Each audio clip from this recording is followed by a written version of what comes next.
All right, good morning, everybody. How are we this morning?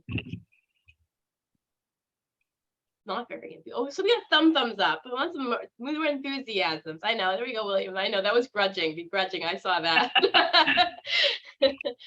Welcome to Ignite Session 6. My name is Maggie McDowell. I am the Director of Technology and Development for both the Boston Southwest office and the Easton office. I have been with KW for about 17, almost 18 years now. I've kind of lost count after a while.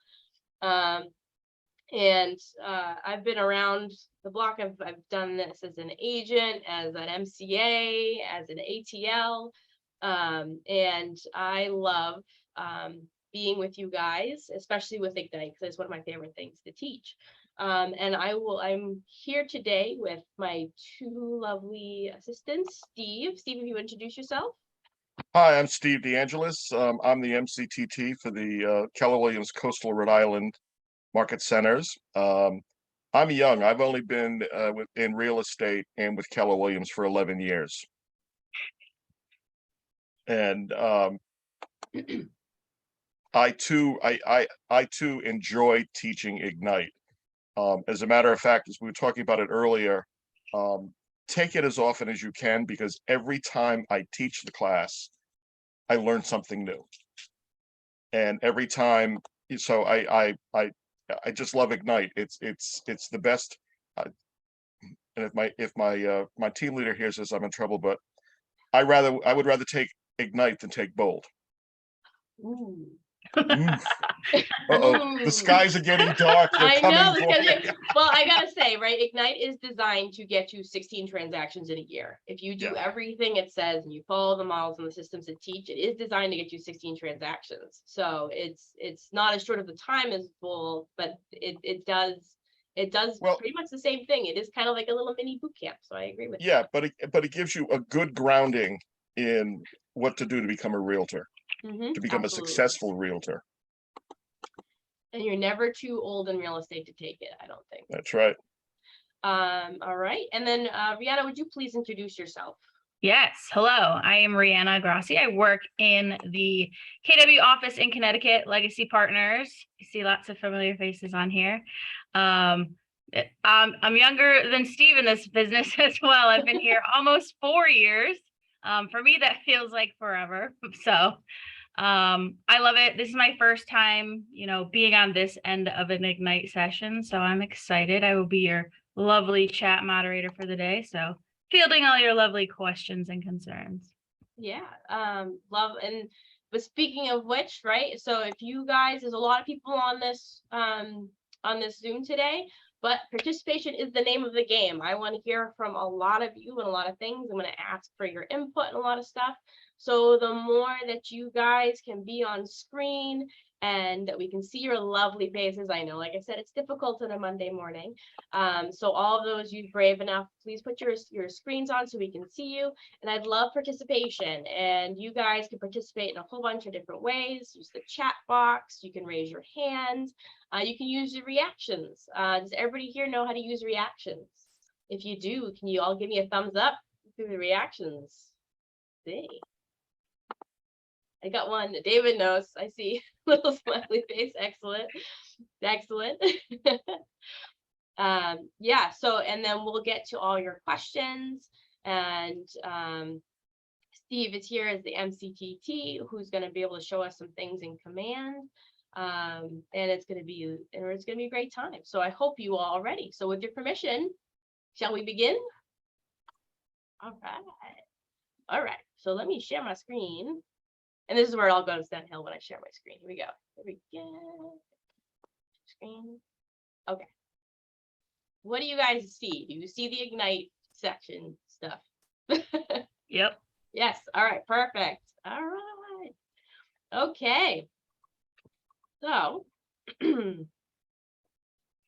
today we are learning more about the database and how it affects our real estate business, right? So in your last session, you learned about lead generation and how important it is. In fact, one of those things I say at Ignite, if you don't know the answer to the question, the answer is lead generation. It's sort of that important. You learn that all the leads you must gather them from somewhere, but you have to organize them, and that somewhere is in a database somewhere. Once your leads and contacts are captured in that container, your database, you can leverage your database, right, to build relationships. This business is about relationships, new relationships, repeat relationships, strengthening those, referrals, the business, right? Those are all the things that we're trying to get to today. Before we begin, let's hear about your progress from the previous session. So how many out there have been working on the stuff that you've learned before? How many have you made some calls or doing anything that you've done before in the previous sessions? Has anybody been reaching out here on the chat?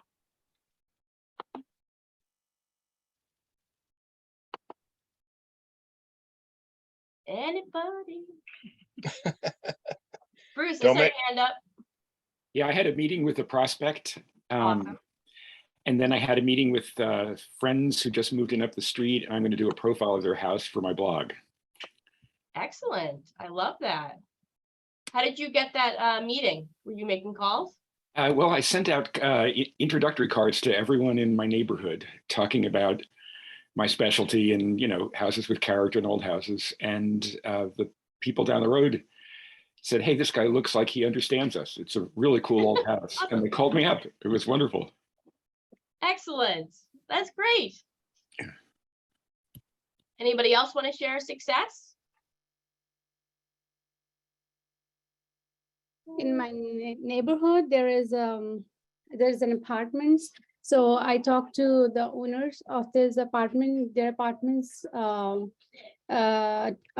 how can I help you regarding tenants and all that stuff. So we exchanged our contacts, and also in a grocery store, there's like I'm from Pakistan. There's also Pakistani grocery stores around me, so I talked to them and I gave them their business cards and they put them in their counters, and that's fine. That's how I did. Awesome. I love the initiative. That's great. I love it. Thank you. Yeah. Okay. Anybody who have any challenges? Anything they're having problems with, or any sort of challenges that you might have incurred? Any questions that you came up with going through some of the stuff that you went through the last couple of times?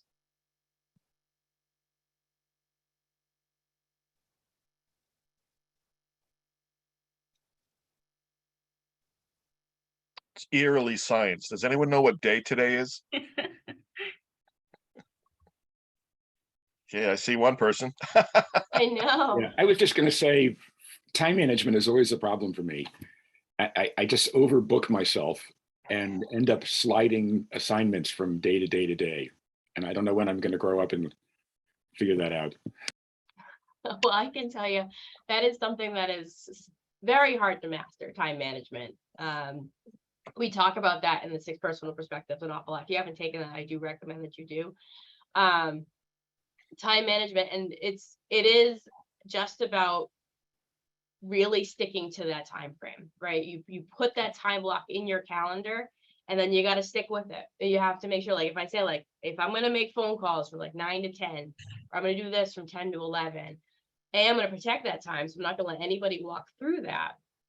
And B, I'm going to start when I say I'm going to start and end when I'm going to say I'm going to start. Because otherwise, then you do what you said, push things backwards, right? And then you don't get to do what you wanted to do, right? If you erase, you must replace. That's our big thing with time management.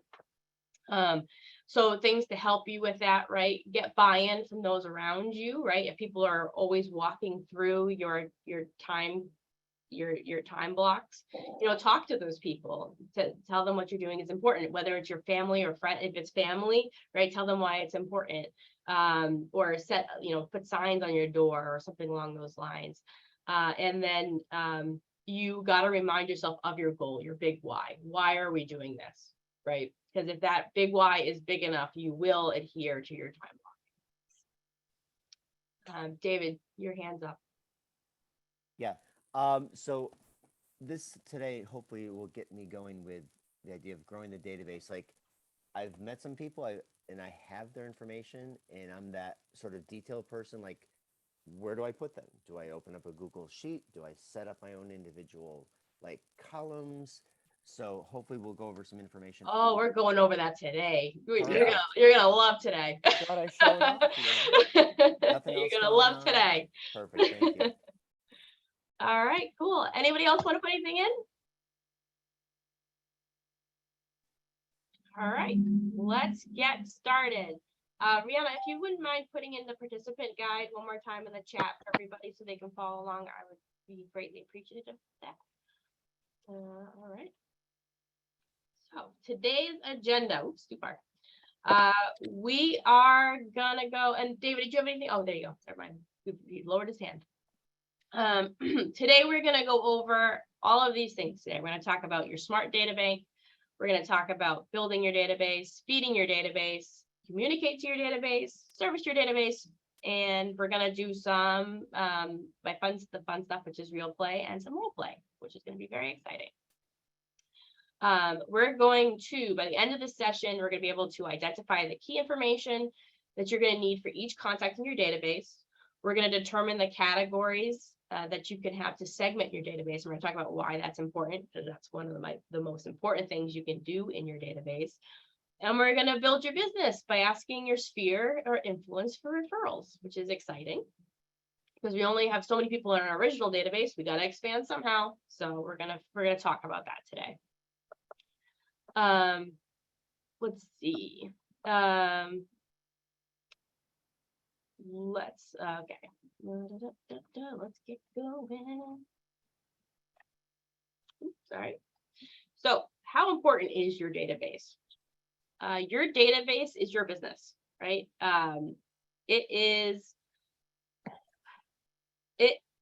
if without people and other relationships, we would have no business. Real estate is one of those things where people get into it expecting that if I did nothing, that the duck is just going to fly in the mouth, right? We don't have to hunt for our food, that people are just going to come to us. That's not how it works.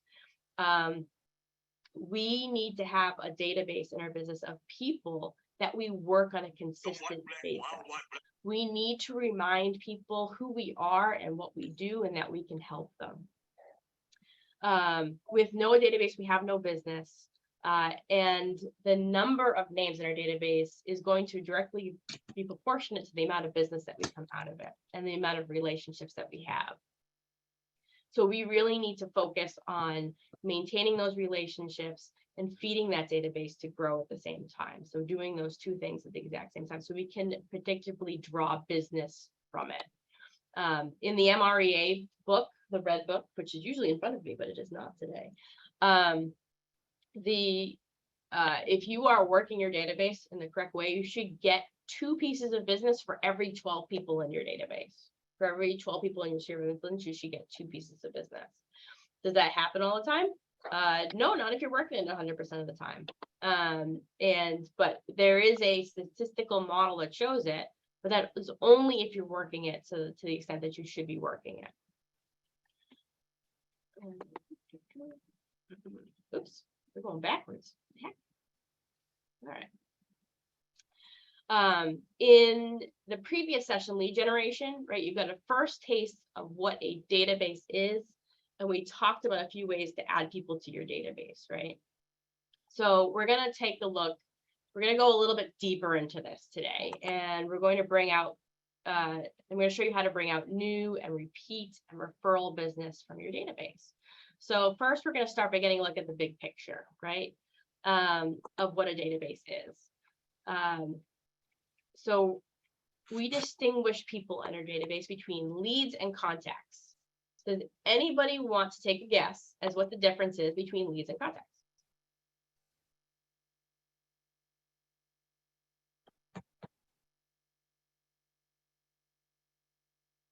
Bruce, sorry, hand.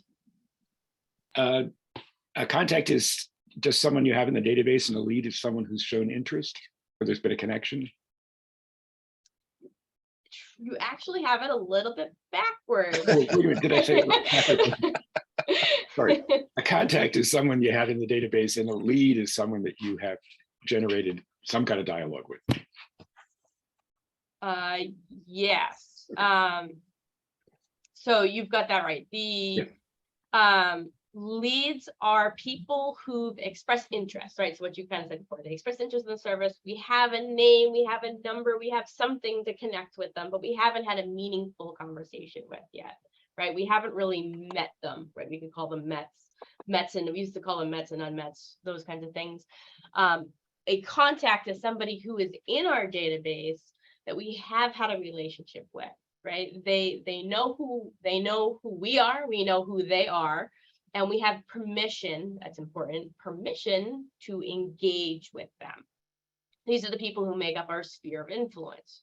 So usually a database is separated into two sections, leads and contacts, the ones that we are working with consistently and who know us, and then the ones that we need to make contact with to convert them into something and to move them into our sphere of influence. The whole name of the game is to start someone off as a lead and bring them towards the sphere of influence.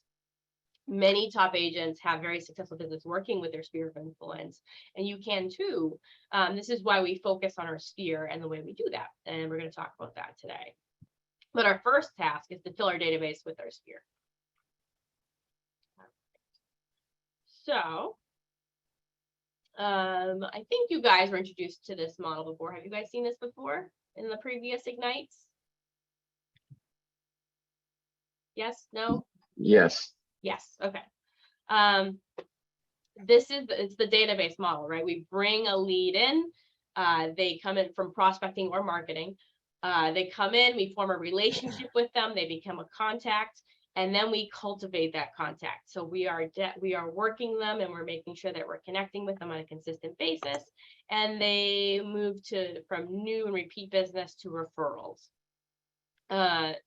Which part do you think we are in today when we talk about contact management?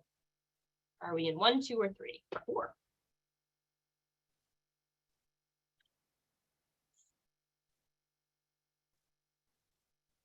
One.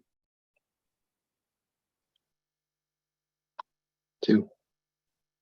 Close. Well, if you're in contact management, aren't you cultivating your contact? You're managing your contacts. Yeah, we're really managing. We're kind of talking about a little bit. We're sort of in this section here. We're getting the contact and we're moving it into 3, which is cultivating and talking and nurturing that relationship here. And in order to do that, we need a database, right? We need something other than an Excel sheet or sticky notes or right. How many of you use the sticky note form of communication where you write something down on a sticky note and then it get lost? Anybody here? Come on, tell the truth. Someone I know someone has here. Ellen's like, nope, no way. I know, use my phone, right? Yep. I do know people. If you're, I've done this. I've in a long time ago, I used to write things on like no pieces of paper really quick, and then I would promptly lose them very quickly. They would get stuck. You never think like they get stuck between the console and your car, and you have to kind of fish them out, and you're like, oh, this is the person, right? We don't want to live life like that, right? We don't want to live life on an Excel sheet or even on just a piece of paper, right? There's a difference between a list of names and numbers and a database, right? A database is something that you communicate and something that communicates back to you. If you do nothing with a list of names, number, if you just have an Excel sheet or a book, or even just if it's just your phone, right? That's a phone book, right? There's a difference between a database and a phone book. Database works for you and you work with your database to grow it. It keeps you organized so that you can run your business. It keeps comprehensive records of your communication between that person. And a database helps you automate other tasks, right? And we're going to talk about all different ways that we're going to do that within certain databases. We're going to talk exclusively about Command today. I personally love Command. It is what I teach on all the time.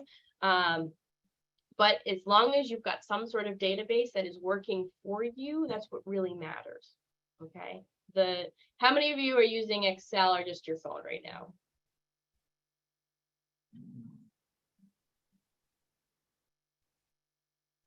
Well, if you mean by Me. phone, sorry, go ahead. No, I was just saying I use my phone most of the time. Okay. But when you Ellen, say go ahead. phone, I use my command. It's on my phone. I don't know if you guys can see that. Okay, well that So, counts. yeah, Yeah, that's database. no one goes into my contact book anymore. They're right here. This is where they go. Yep. That's actually the gold star answer, Ellen. That is the gold star answer. It's like your Yeah. phone and your database at the same time. It's lovely. Because although only one person, well, 3 people admitted writing them on pieces of paper.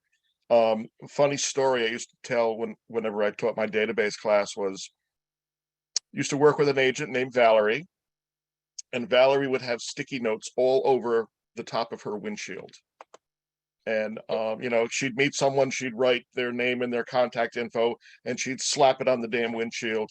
And one day we were going somewhere, she was driving, and when I went to get out of the car, I noticed there was a sticky note stuck to my shoe. It was a $8,000 commission that she lost because she never called the person back because the sticky note fell off the windshield and landed on the floor of the passenger side. So when you meet somebody, don't put them on a sticky note. Put them in your phone. Open Yep. up command on your phone, enter them in, and then you can work with them. Yep. Having an organized database certainly helps you from not losing, right? It definitely minimizes the risk of you losing leads if you definitely have some sort of database that's telling you to do certain things with that lead on a routine, consistent basis. An organized and smart database sure beats a notepad and sticky notes or in some sort of non-automated system. It beats it any day. Would you guys agree? Yeah. Okay. So, right, and we talked about command, right? So command, for those who don't know or have not sort of involved yourself with it yet, it is a smart database. It's so much more than that. It is your database. It's a goal tracker. It's a task manager. It's a marketing suite. It's a referral network. It's everything sort of all in one. But it's ever evolving as well because we're continuously adding to it and changing it. But this is most certainly the database that Keller Williams has, and this is an excellent database to use your system. Steve, you want to add anything as the MCTT for today? Yeah, could you back up to the previous slide for a second? Yes, I can. Okay, so when you first meet somebody, you might just have their name and either a phone number or an email address. That's fine. Because when you get down to step 3, where you get into the cultivate, that's where you're going to start to learn more about the people and you can add it into the database. So you're not going to have everything all at once. In fact, all you need to start a contact is their name and some form of address, either a phone number, an email address, or a home address. And then going to build over time. And I mean, you're constantly going to be building that database. You're going to find out that, I just found out that Maggie's mother lives in South Carolina. Now I can start harassing her about South Carolina. Okay, back to you, Maggie. No, that's fine. Yeah, as our relationships grow, the more that we get information on it, the more we want to put into our contact because that's going to deepen our relationship, and we can have more meaningful connections with those people, which we're going to talk about when we talk about organizing your database. For those who, if you want to learn more about command, please talk to your MCTT. There's tons of education on it. There is an on-demand series called Command Your Business on Connect. And it goes through sort of everything regarding sort of getting started in command. So I definitely recommend that. And as well as Marty's 66-day challenge. For those who have not, I see some nods. Anybody here take Marty's 66-day challenge?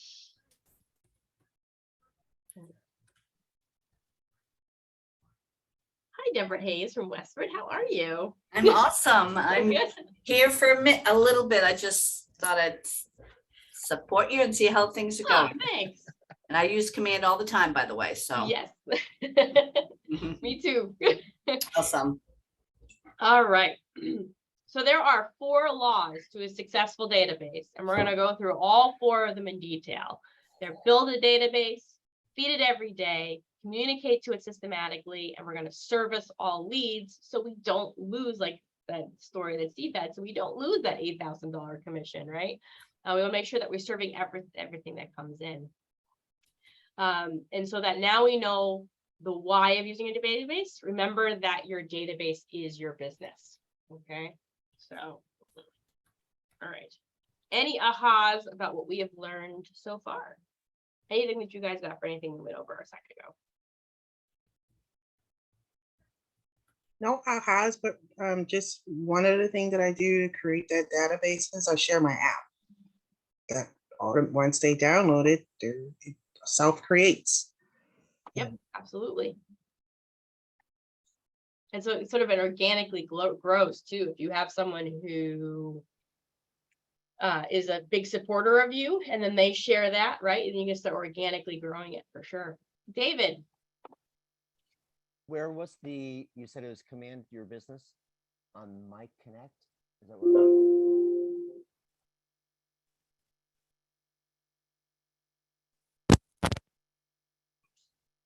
Oh, I think what David was asking was where to find the command in KW Connect, the training within KW Connect. Okay. Yeah, can you post that? Yep. Thank you. Just put that in the chat. Excellent. Any other questions or ahas? All right. All right, let's learn how to create a database instead of a phone book. Let's go.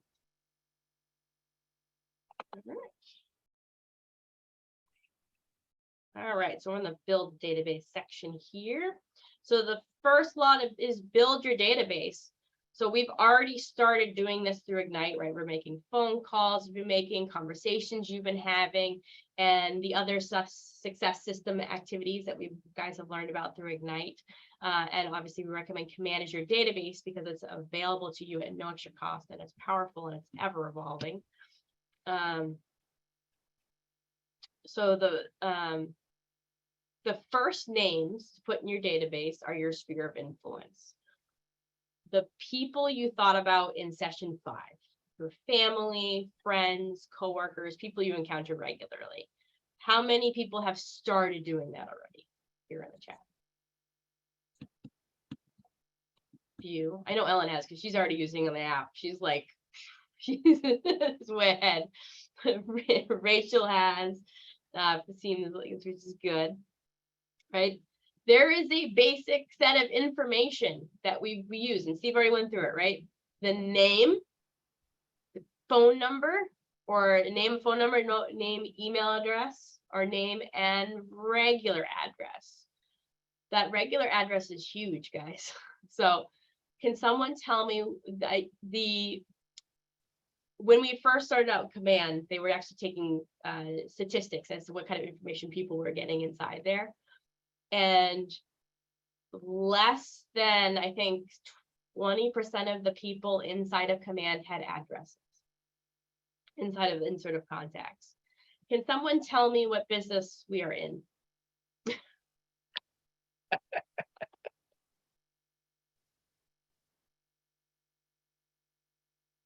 Anybody? What do we do? People business. We are the people business, but we also help people with houses. So wouldn't it be nice if we had their address, right? This is one thing that we're missing a ton of. So I know it's in here as one of the, we talk about as one of the things that like it's a sort of a staple, but I can tell you most people don't have addresses. What do we usually have for people? Phone number. Phone number. Yep. Or email address. Those two things, right? We usually have a name and a phone number, a name and an email address. We're usually missing the address. Can someone tell me some good way to get someone's address?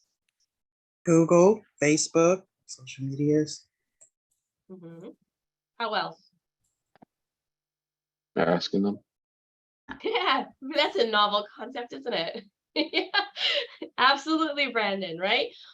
Ask them, right? And if you're afraid of just outright asking them, give them an item of value that will give them their address. Let me give you a little clue here. We have something that we call a neighborhood nurture. It is something that it is an email that gets sent out on a monthly basis that shows the information about the market in a person's location, right? So just around where they live. So if you call someone up and you let them know and you have your introductory phone call about you being in real estate, you can say, hey, you know, I have this really cool thing. It's called the neighborhood nurture. It lets me see it lets you see what's going on in your neighborhood. And I'd love, you know, you can see what's going on in your neighborhood. If you're anything like me, I'm a nosy neighbor. I want to know what the prices are worth, what's in the inside of the house. Does that sound of interest of you? Great.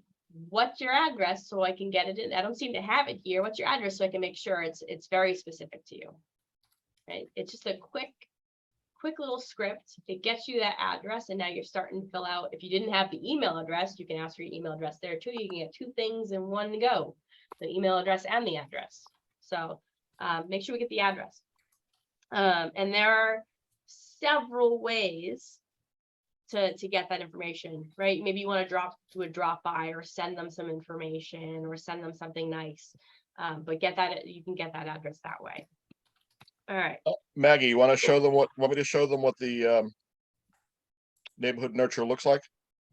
We can do that when we go into the contact, adding a contact. Okay. Yeah. Okay. So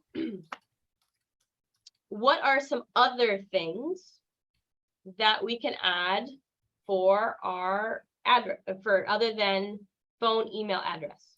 There's some other things that we might want to know. The birthdays, anniversaries. Mhm. Interests. Absolutely, David. Absolutely.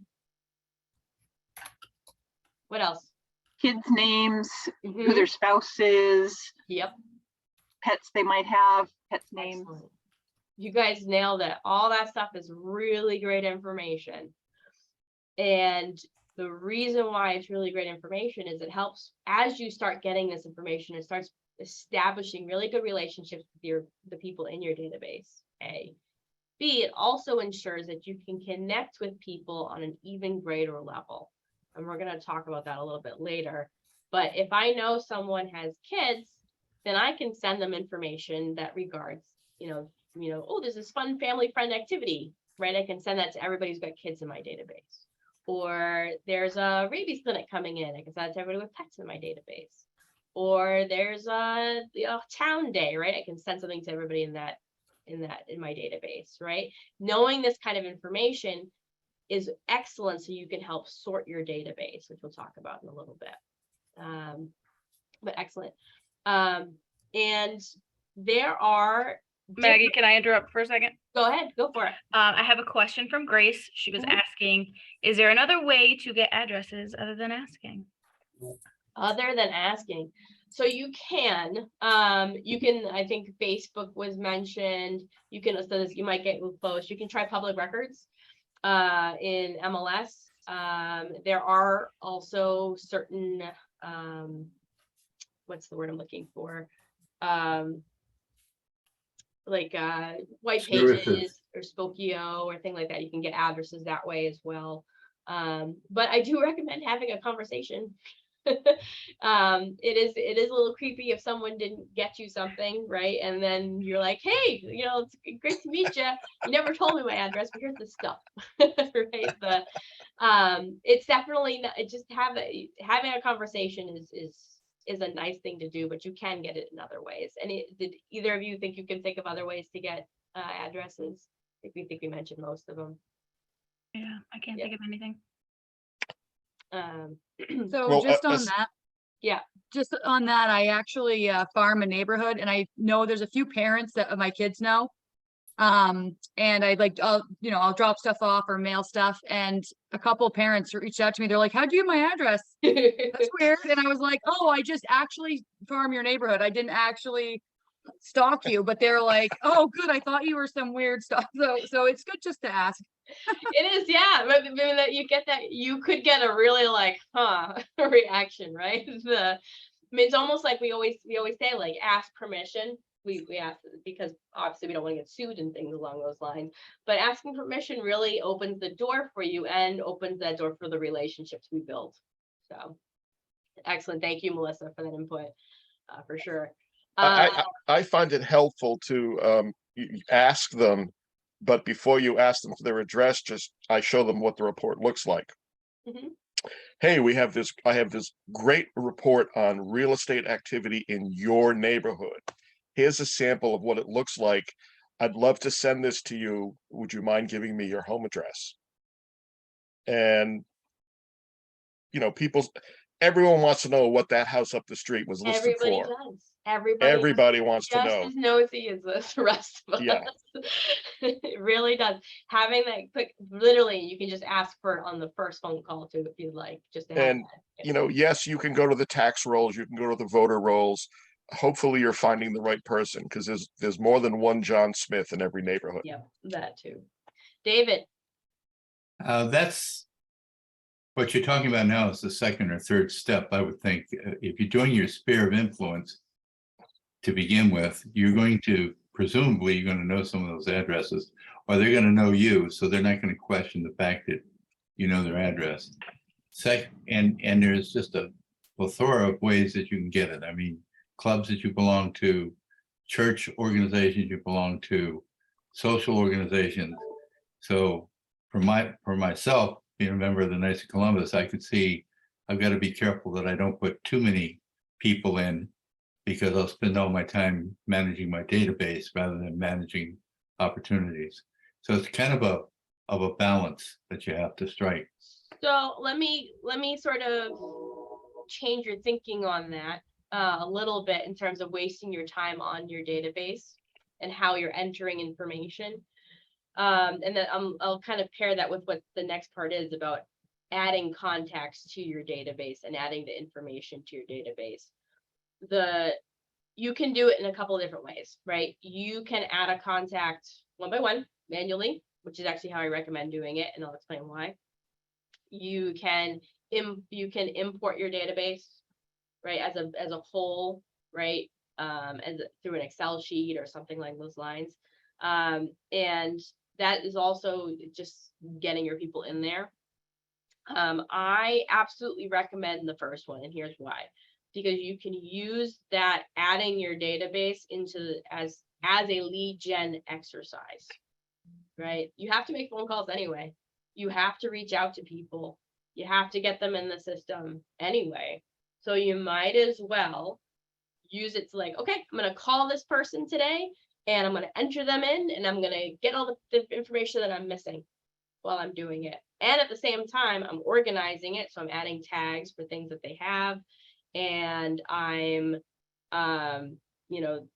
putting them on a smart plan. So they're going to automatically get stuff from me on a regular basis. And then I'm going to set a reminder to call them again in 3 months, because we're supposed to contact people 4 times a year, which we're going to talk about when we talk about how many times you connect with them. My personal opinion is, hey, you can import them. If you're going to import them, make sure you're not importing a mess. A lot of people do this. They take it from some other database they have, usually their phone. How many people in their phone have like 3 contacts for the same person? Each one has like a different like piece of information, right? So if you're going to import it from somewhere, make sure you look at the list you're importing ahead of time and taking the time to add tags, which is sorting. We'll talk about that a little bit more, so that you already have them organized in your database the way that you should have them organized. So that's just my 2 cents regarding that. And in terms of once they're in your database and getting them in, well, now you can leverage the database, right? So now I'm having the system leverage that time I don't want to spend, so I can spend the time on my personal connections. So I can leverage that time by having the system automatically email them, automatically text them, automatically sending reminders when I need to contact them. So now I can spend my time on actually making the connections I need to make. So getting them in your database is super helpful. And then I think it was Ellen who's got the app there. If you're making your calls through the command app, it's automatically saying that you've made those calls. So you don't actually have to go in later to say that you made the calls. If you make the calls and your texts and your emails from the command app itself, then it's making those notes for you. So you don't have to go back in later. So you're again leveraging your time so you can spend the time doing the connections later. All right. Okay. So let's go in to show you guys how to add a person to your database. So I'm going to hand this over to my friend Steve. I'm going to stop the share so that Steve can go in and show people how we can add people one by one. Okay.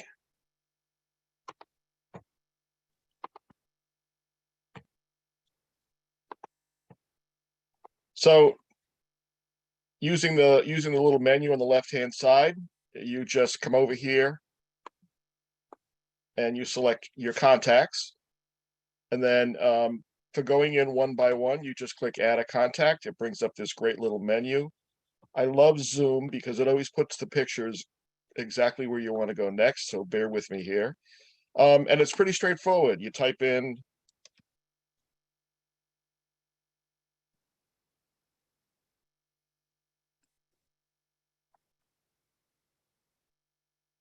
put in their name, put in their email address, and tag it as if it's their personal, their work, or other. The same with the phone number.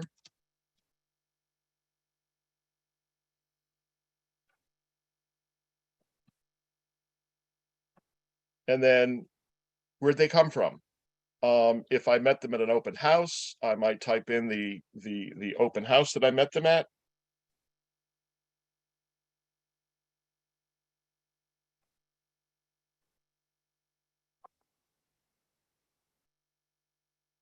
And if they came from, if this was a referral, if someone called you and said, hey, my brother, sister, cousin, best friend, what have you, is looking for a real estate agent, put in where that person came from so you can thank that person that referred them to you when you put a deal together. If you have had a conversation, a two-way conversation with this person, you skip the next step, which is marking them as a lead. If you have not had a conversation with them yet, you mark them as a lead so that they will appear at the top of your database every time you go in. Tags are a way of classifying people. Should I show them my tag list, Maggie? Yeah, you can show me tag list. We're definitely gonna dive into that in a little bit, but yeah, go ahead. Okay, are you all seeing a multicolored spreadsheet here? I am not. You are not. You have to share it individually. Oh yeah, that's right. Stop that. Do this here. Okay, do you see it now? Yes. All right, there's actually a method to my madness here. Everybody starts off with a temperature. They're either hot, warm, or cold. If they're hot, you're in their face every day. You're showing their house. You're listing their property, what have you. If they're cold, they're not moving. They're happy where they are. They're never packing up ever again today. And then you've got your warms. These are the people that are thinking about buying or selling. I also have housekeeping tips for myself, demos of who's going to live in the property. This is very important. If they have elderly parents, do they need a first floor bedroom? If they have children, do they need to be close proximity to, playgrounds, etc.? What promotions do they get? And then occupation, hobbies. This is for A, referrals, and B, for conversation. If someone calls me and says, hey, I need to get new homeowners insurance, who do you know? I can pull up all the insurance brokers I've worked with. If I know that someone is into gardening and the flower show is coming up, or the fall festival, etc., that message that month is going to be, hey, you know, the flower show is going to be at the convention center on such and such a day. But as you know, when you first put a contact in, you might only put 1 or 2 tags in. And then as the conversation goes on, you add more tags in. Let's go back here. Come back over here again. So as you put more information in, you get a little bit better on putting this stuff in. Number one, how do they prefer to be contacted? Some people just want a quick text. Some people want you to call them and spend 45 minutes explaining every single thing you did that day. And others just say, just don't bother me. If they give you a work email address, ask them if they can, ask them if they have another email address. The reason for that is a lot of businesses now block emails that come in with lots of pictures. And when you're sending them listings, it's going to have lots of pictures attached. The same with if they give you other phone numbers, tag what those phone numbers are. If they give you their work phone number, ask them if they can receive phone calls at work. That might just be for an emergency only. When you put their address in, this is what generates that neighborhood nurture report. You can contact them on their social media. We got Facebook, Twitter, Instagram, LinkedIn, Pinterest. I don't know. I don't even know if Google Plus still exists. Snapchat, House. I mean, there's just a same with MySpace is in MySpace. there. So, anybody see one of those out there? And again, this is information. You're not going to get all this information at once, but as you build that relationship over time, their parents just moved in with them. Let's go back and add in a tag that says there's elderly people living in with the family. Legal name. So everyone knows Maggie is Maggie, but when she goes to sign a contract, it's got to say Margaret. Yeah. So here's where you would put in, Margaret McDonald. Yeah. Or, thank you. I mean, it's so when it comes to contract time, DocuSign will pull the formal name in and put that into the contract. Because nothing's worse than sitting at the closing table and have the attorney say, okay, we have to sign all these addendums because you put in Maggie, not Margaret. A little description about the person. I usually put in notes here about how we met. Yeah, they came in at an open house. They were very interested in looking at 3-bedroom colonials, what have you. Their birthday. When if you find them on Facebook, it'll probably tell you when their birthday is. Their home anniversary is when you've closed a deal with them. Or if it's someone you met, you haven't done business with yet, but you know where they live, you can look up to see when they bought that house. Yes, you do not have to be the person who sold them the house to send them a home anniversary congratulatory message. So relationships, if you're dealing with a husband and wife, partners, business partners, siblings, parent and child, etc., you need to create a separate contact record for each one. But then through this relationship, you can connect them. So I can say, as you start typing in the name of the other partner, it brings up your list. You pick the one that you're going to relate them to, and I'm never getting married ever again, so I'm just going to say that Maggie's my cousin. So what happens is when you go to open up an opportunity to either buy or sell a house, and Maggie's the person that I'm dealing with all the time, but Steve has to sign the contracts too, it automatically brings that other person into the opportunity. And then, of course, their work, where do they work and what their job title is. And if this is not enough information for you, if you have more information you want to add, you could add a whole bunch of custom fields. If you want to put in, what their GP, what their, grade point average was when they were in high school, you can create a field called grade point average high school and add that in. Yes, Or Grace. what's your favorite sports team, right? So if you want to send Yep. out like Patriots messages or Red Sox Good messages. morning. Grace, did you have a question? Yes, hi. How are you, Steve? Very good.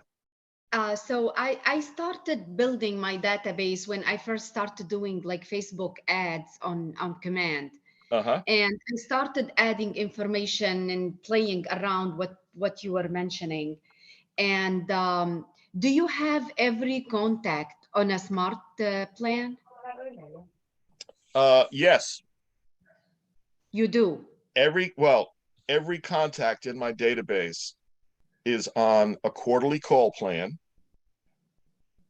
And they're on, I have this little monthly drip that goes out just to touch them once a month.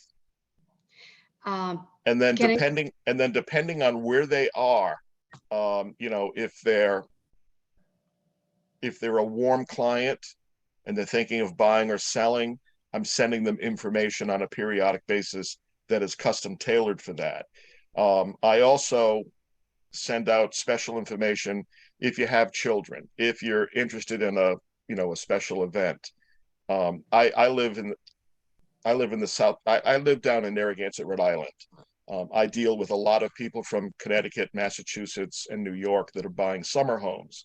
So I promote the summer activities. What's the beach movie this week? Who's playing in the, what band is playing in the gazebo, et cetera, et cetera. Just letting them know that if they have any questions whatsoever about this area, to call me. And that, let me tell you, that pays a dividend, because they will refer other people to you because they're like, well, you're interested in Narragansett, call my friend Steve. He knows everything about Narragansett. He knows what's going on all the time. Steve, I always used command, or I'm trying to use command. Yep. But whenever I ask one of the very experienced and high producers in my office, like the agents that constantly closing, and they use other platforms. Some of them use a boss, something. Follow Up Boss or one of the ones. Follow so Up Grace, Boss. that's a personal preference, right? Some agents do that. One of my very successful teams here in the office uses exclusively command. Some use enough? Yep. That's the question. Yeah. So the core command is free. Why would I pay $70 per month? And why are they paying if command was enough? That is the great mystery of life. Really good question. I mean, look, I'll put it this way to you, right? There's so many different ones out there. There's Follow Up Boss, there's Brevity, there's Command, there's Buffini, right? There's people who love Buffini. Top Producer, right? There's so many different things. And each one of them does something very well, right? The Follow Up Boss does, I think that I've used theirs. They're they do texting really, really well. Love it. The Top Producer, take it or leave it. But there's some other ones, they do something very, very well, right? They all do something. And so they might have gotten started in their business there, very comfortable with it. And then they just don't want to make the switch. And that's okay, right? If they're okay with spending the money and they want to do that, absolutely. As long as they're doing stuff with their database, go for it.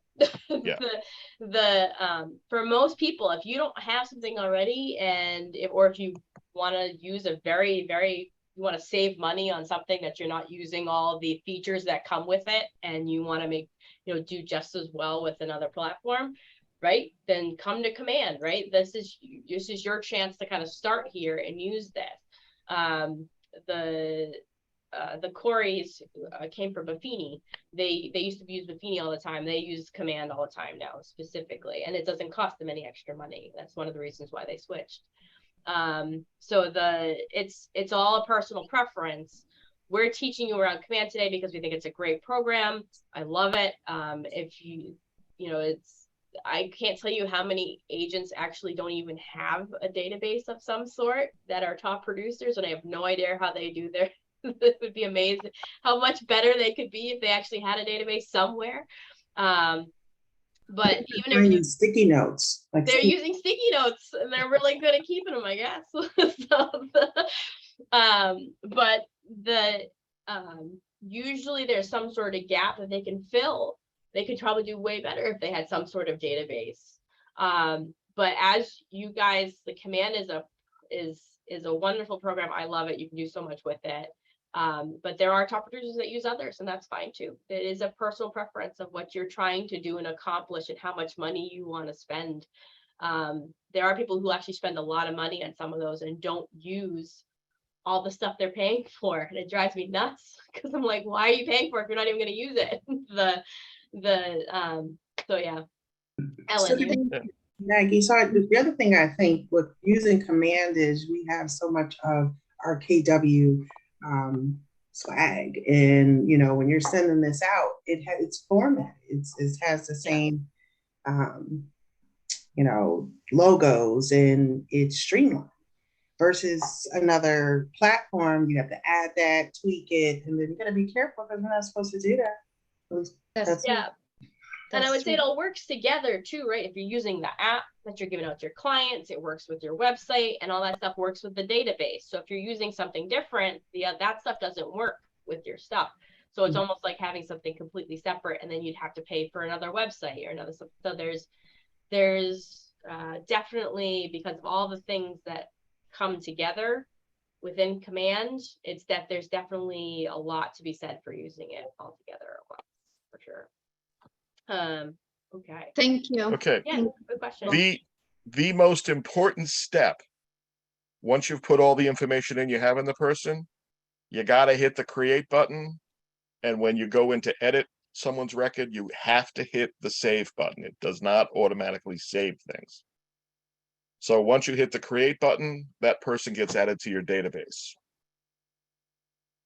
If you just, yes, someone have a question? Yeah, question. I don't know how to put my hand up in Zoom, sorry. Is there a way to edit? So before you go forward and save, is there a way to edit the lead source? When I drop down the lead source box, there's like 150 different types of lead sources, a lot of which I don't use, like import from Follow Up Boss. Is there a master way to edit that in my own Command, or is that a standard, everybody sees it? A lot of them are standard. Yeah, anything that is just in a box, you know, blue letters in a white box with a blue outline, those are fixed and we can't change them. But all you have to do is just start typing in, and it automatically brings up. So you could have 5,000 tags in here, but you know that this person came from Boomtown. Click it and it pulls it up.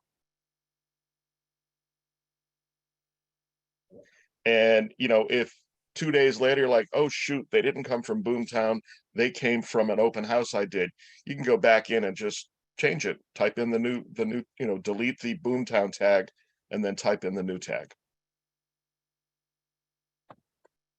So pretty much, and everything here, everything in the database is editable. So if you put something in and then you find out later on that, oh, that's not the right email address or that's not the right phone number, just go in and change it.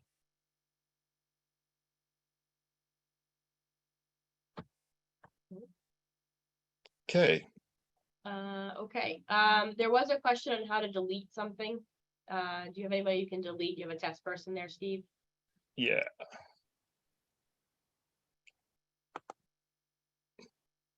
The one thing I don't like about Command is I keep screwing up my database because I add and delete all the time.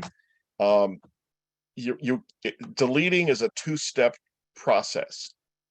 You have to first archive the person, and then you have to go into your archive and wipe them out. Yes, it's kind of Um, like, it just stops you from deleting someone you don't want to delete. by Yeah, so accident. archive them and leave it at that. Because you don't want to, because once you delete the archive, there's no going back.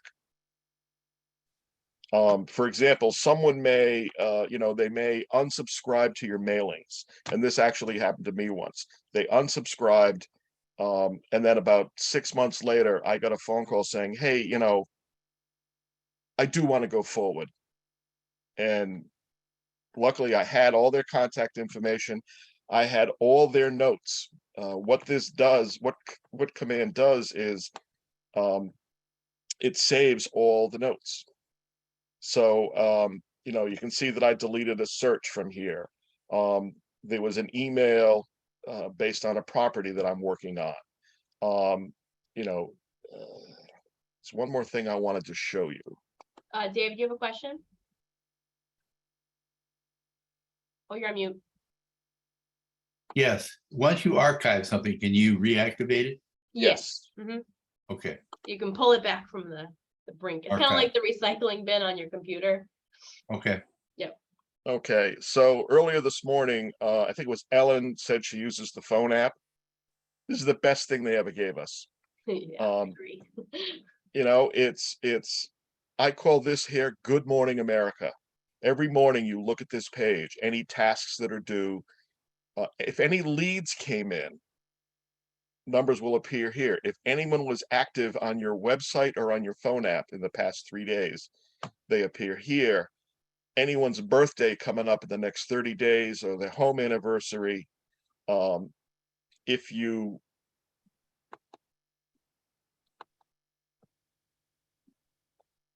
make your phone calls or send your, if you can make your phone calls, you can send a text, or you can send an email from the phone app, and it records it in the database. So that when you go to call that person 3 months later, you can go back and review the record and say, oh, shoot, I told him I was going to do this. Let me get it done before I call him back. Also, it just refreshes. What were you talking about the last time you had a conversation with that person? You have a conversation, you put the notes in. So when you go get ready to call that person again, okay, the last time we were talking about looking at, 3-bedroom ranch houses in Cranston. That's what I want to arm myself with when I go in to call them the next time.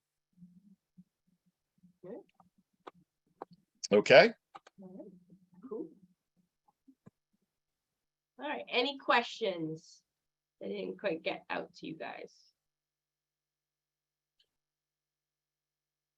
All right, let's get back to. Thank you, Steve. Now I have to go and delete you from my database. Hey. I'll take that as a personal affront. Thank you very much. So you can always, if you ever have more questions about command or how it works or things that it can do, please reach out to your Market Center tech trainer, or you can also go online. There is a whole section in KW Connect for Command Your Database.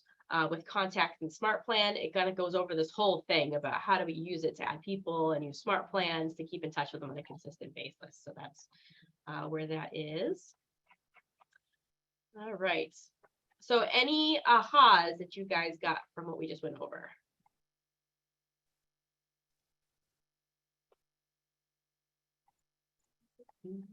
I'm definitely excited to see how all of the apps work together. I'm very new, so I don't even have my stuff set up yet. So I'm very excited about how this is all going to work together because I love stuff that streamlines like that. It is really nice.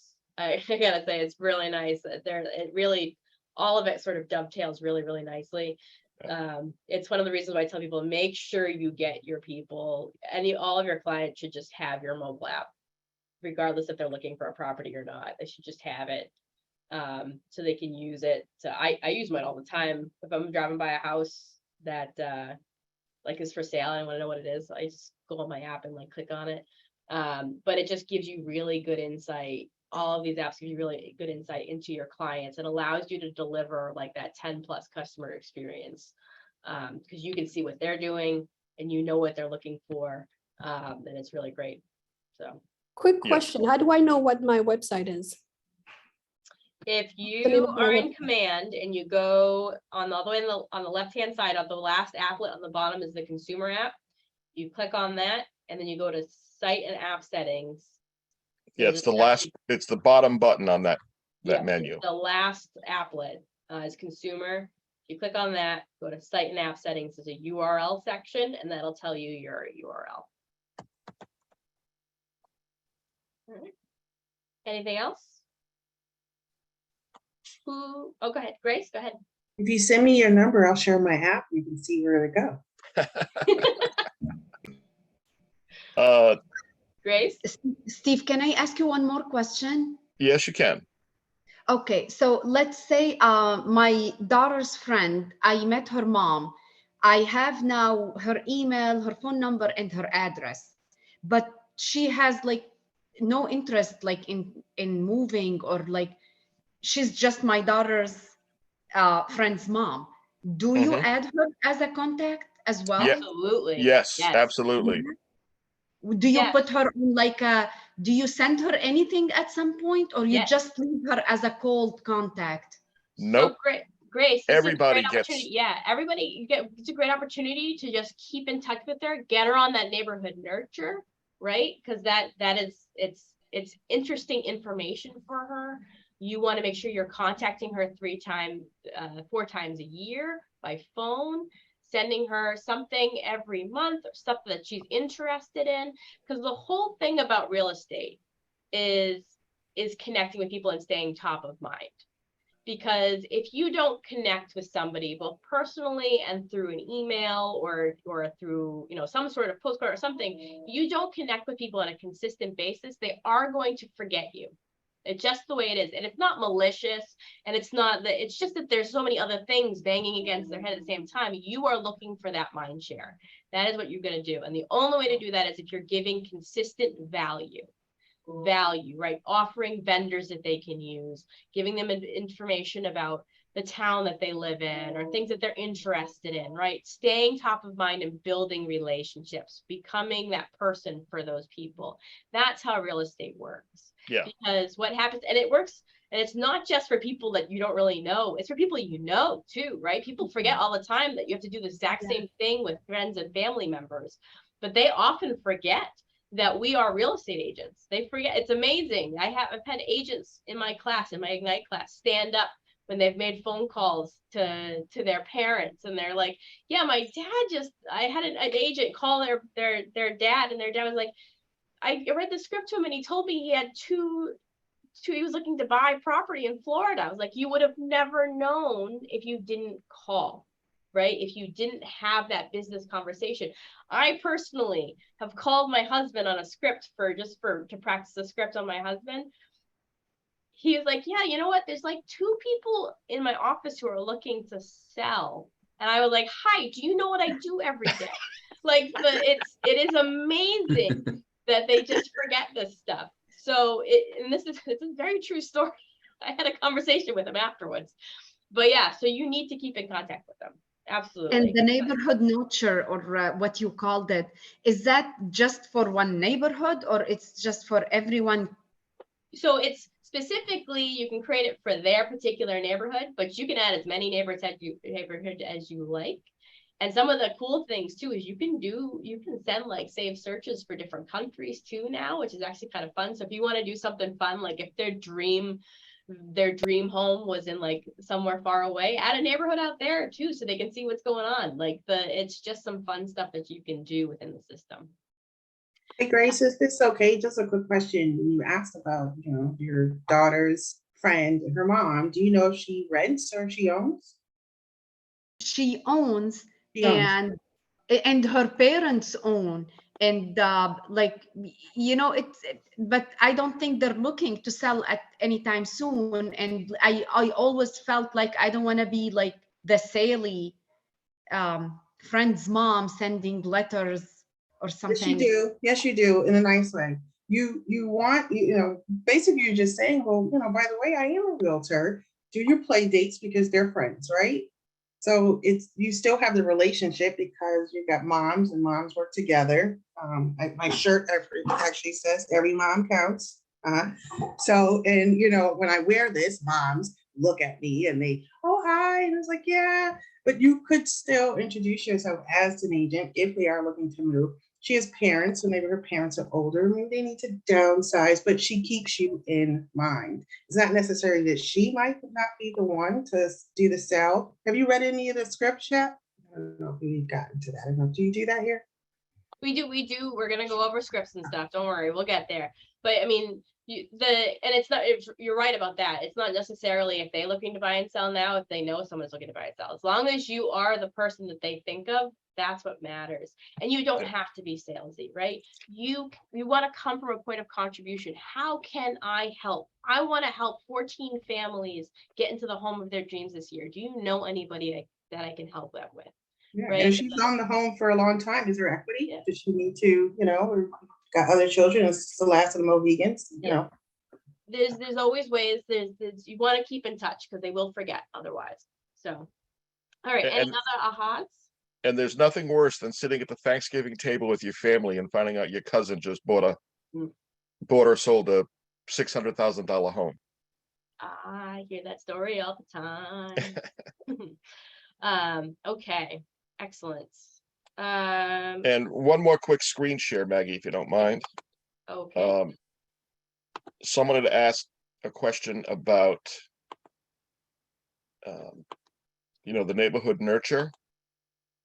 So here's what I have set up. You can see I've got multiple neighborhoods. So when your client gets that, if your client's interested in 2 or 3 neighborhoods, you can add those neighborhoods here. And every time they get this, they can just page through and see what's going on. And if these aren't enough neighborhoods for them, they can go and add another neighborhood. They can add their own, yep, and you get alerted of that. And let's say you've got someone who wants to buy a beach house, send them to me, I'll pay you the referral. And they also want to buy a winter home down in Florida. You can add neighborhoods in Florida that they might be interested in, and they get it all in one concise report. As they click on the houses, it brings up all the MLS information, all the pictures, all the stats, etc. So it's a great little report. All right. And I yield control back to Maggie. Thank you, sir. All right. Let's continue on here. All right, we're gonna take a break at 10:30 for all those people who need to use the bathroom. All right. So now we're talking about feeding the database. So we need to feed our database every day. Who remembers the previous session? What are 2 pathways for feeding leads and contacts in your database?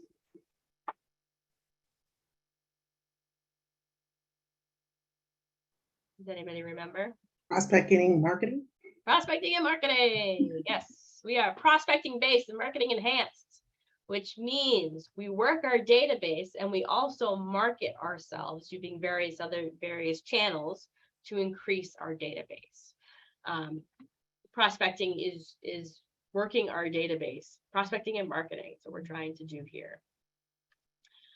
And we're looking for new and repeat referrals, right? So what does feed your database mean? This is the law of adding people to your database. We can only get so far on the first 100 to 200 people you add at the very beginning, right? There's only so many deals in those 100, 200 people. You have to grow your database. Just to discuss, as you discussed last one, you add all the people you know, your sphere of influence, people you encounter regular. And then you add, I always tell people, then you add people you know, but you don't really know, right? So like your dentist or your hairstylist, your neighbors. How many people here know their neighbors? It's amazing how many people don't know their neighbors. It's actually kind of funny. Some people may not want to know their neighbors. I have a neighbor like that. But for the most part, your neighbors are nice. Get to know them. So You know, prospecting is actively seeking leads and building relationships through your conversations with the people in your database already. It's cost effective. Why is it cost effective? Because it's free to talk. It's free to talk. You're already paying your phone bill. It's not going to cost you any money to pick up a phone, right? The marketing costs money. Marketing is like, unless you're using emails exclusively, but marketing usually costs some sort of money. But prospecting, most of the time, is just picking up the phone and talking to people, right? Yeah. It's building your database through building relationships. Marketing is a passive pathway, right? So that's more of a, for feeding your database, it's more like you're putting your information out there in print and media, and then hoping that you're going to get response back, right? It's throwing your information out and hoping you're getting information in. So I always say, like, the best thing you can always do when talking with people is get their information from them. Don't just hand out your business card without getting information back, because that information is more important than the information you give out. Go ahead, David. I'm just wondering if it's a practice that you have to always check the do not call list before you start calling people. You should always check the do not call list before calling people. I know it's hard to do a lot of times, but basically you're trying to get permission ahead of time before you start calling them, right? If you're going to collect a list of names and numbers, there should be a reason that you're calling them, unless there's, you shouldn't just be calling them out of the blue. Just like a list of names, and if they're on the do not call list. So we're usually trying to find some reason, whether it's you know, you're calling about an event that you did and they left your information to see if they get a prize, or you know, there's different ways to get your information out there that you can call them and build relationships, but always check the do not call list. Okay. Oops. So building your database can be accomplished economically by asking everyone you know who they know and who you can benefit from your service from, right? Every person you know is worth more than one transaction. It's every transaction that they're going to do, plus anybody they refer to you. You learned earlier that many top agents run highly productive businesses based solely on their sphere, but you have to build that sphere. Right? And they build it through their relationships. New business comes in when someone in your sphere begins thinking about buying or selling and they think of you. Repeat business comes from clients you've helped in the past who were so pleased with your service that they're going to do it again. And the referral business comes from clients who clients who you have used before and know that you give stellar service, right? Or that you are, as Steve said, he sends out stuff all the time about, you know, the town that he wants to do business in. So they know him as the guy, right? He's the guy. And so they recommend him for that particular location, right, Steve? Yes. Yeah. Well, here's an example of how this really works, how this worked really well for people, for me especially. I did 21 deals last year. 16 were repeat or referrals from existing clients. So yeah, I didn't even have to go out and solicit new business. If I wanted to be really lazy, I could have not just kept the communication going with my existing database, and life was grand. So it's, you know, I mean, I have one client that I have done 4 deals with her, and she's given me an additional 5 referrals. You know, and you know, you want to nurture those, you know, you want to nurture that kind of relationship where, yes, this lady's a pain in the butt. She calls me for everything, but damn it, I'll go wash her windows if they need it, because I've made so much money from her. Rachel? You know, and what do you do when, like, my daughter, she has a couple people at work, she's like, oh, I gave him your card, you know, my boss is looking to sell her house and buy a condo or whatever, and then I don't hear from them, but I don't really have much information on them. How Ask do for I, information. how do I nurture that? Call them. Yeah, so that happens a lot. You're gonna get referrals, be like, yeah, my neighbor is looking to buy, I'll have them get in touch with you. That doesn't happen. So what you use the script of, I thank you so much. I really appreciate you giving them my name. I'd really love to be able to help them as soon as possible. Would it be possible for you to give them my information or to do an introduction between us, do an email introduction or a phone introduction or face-to-face introduction? Ask for either their information directly so that you can contact them, that permission to contact them directly, or ask for some sort of introduction between the two of you. Okay. Because Yeah, she's it given them almost my, never happens. she's given them my business cards, but nothing really. Yeah, that came of never, either. that'll never work. If it does Yeah. work, congratulations. You win the lottery. It almost never does. Like I said, it's never malicious, right? It's just that those things get lost, business cards, right? They're gone. You want that introduction or you want that personal, and usually they'll be happy to do it, right? The person you're getting that referral from to get that information. Thank you. If you don't mind, if I can add something, you guys, Steve, Sure. tell me if it's off. Rachel, one thing that you could do is, does your daughter have your app? Because when she shares her app to them versus giving them the business card, they download it, that starts your database. And then Steve showed how you show new contacts. So guess what now you need to do is contact them, say, hey. Oh, that's a great idea. That's also an idea. I mean, I personally wanted it like an introduction if possible, because that solidifies the relationship and I get to talk to them ASAP, but that also works too. So, Thank you. Yeah, no problem. Got a question in the chat. Sure. Backtracking a little bit. Just asking if there's an easy way to get the do not call list. You gotta go online to look for the list. Man, do you have that information somewhere, the TCP stuff? I think so. Yeah. Dig for it. All right, thank you. And she'll put that in the chat if you find it. It's in the packet Rihanna gave us. Rihanna, you gave us a packet. It had it I in think there. there's something there in the participation bracket. I think it's like one of the first pages, because they definitely want to make sure that you're following the rules. It is on the third page There you of go. the participant guide. Just saw it. Good question. It's a good question. I mean, there's been a lot of lawsuits recently regarding. I actually have a question regarding the do not call list as well, Sure, go because ahead. I saw in the packet that it does direct us to the page, but then it asks like for our broker license number. And when I tried to put the number that's on that sheet, it doesn't accept it. So does Keller Williams not have like, or like, I don't know, because it asks me to put in a number. So ask your broker about that. Okay. Yeah. All right. Okay. All right. So who might your sphere refer you to?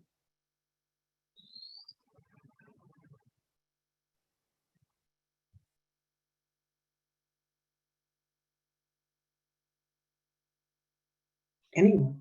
Anyone.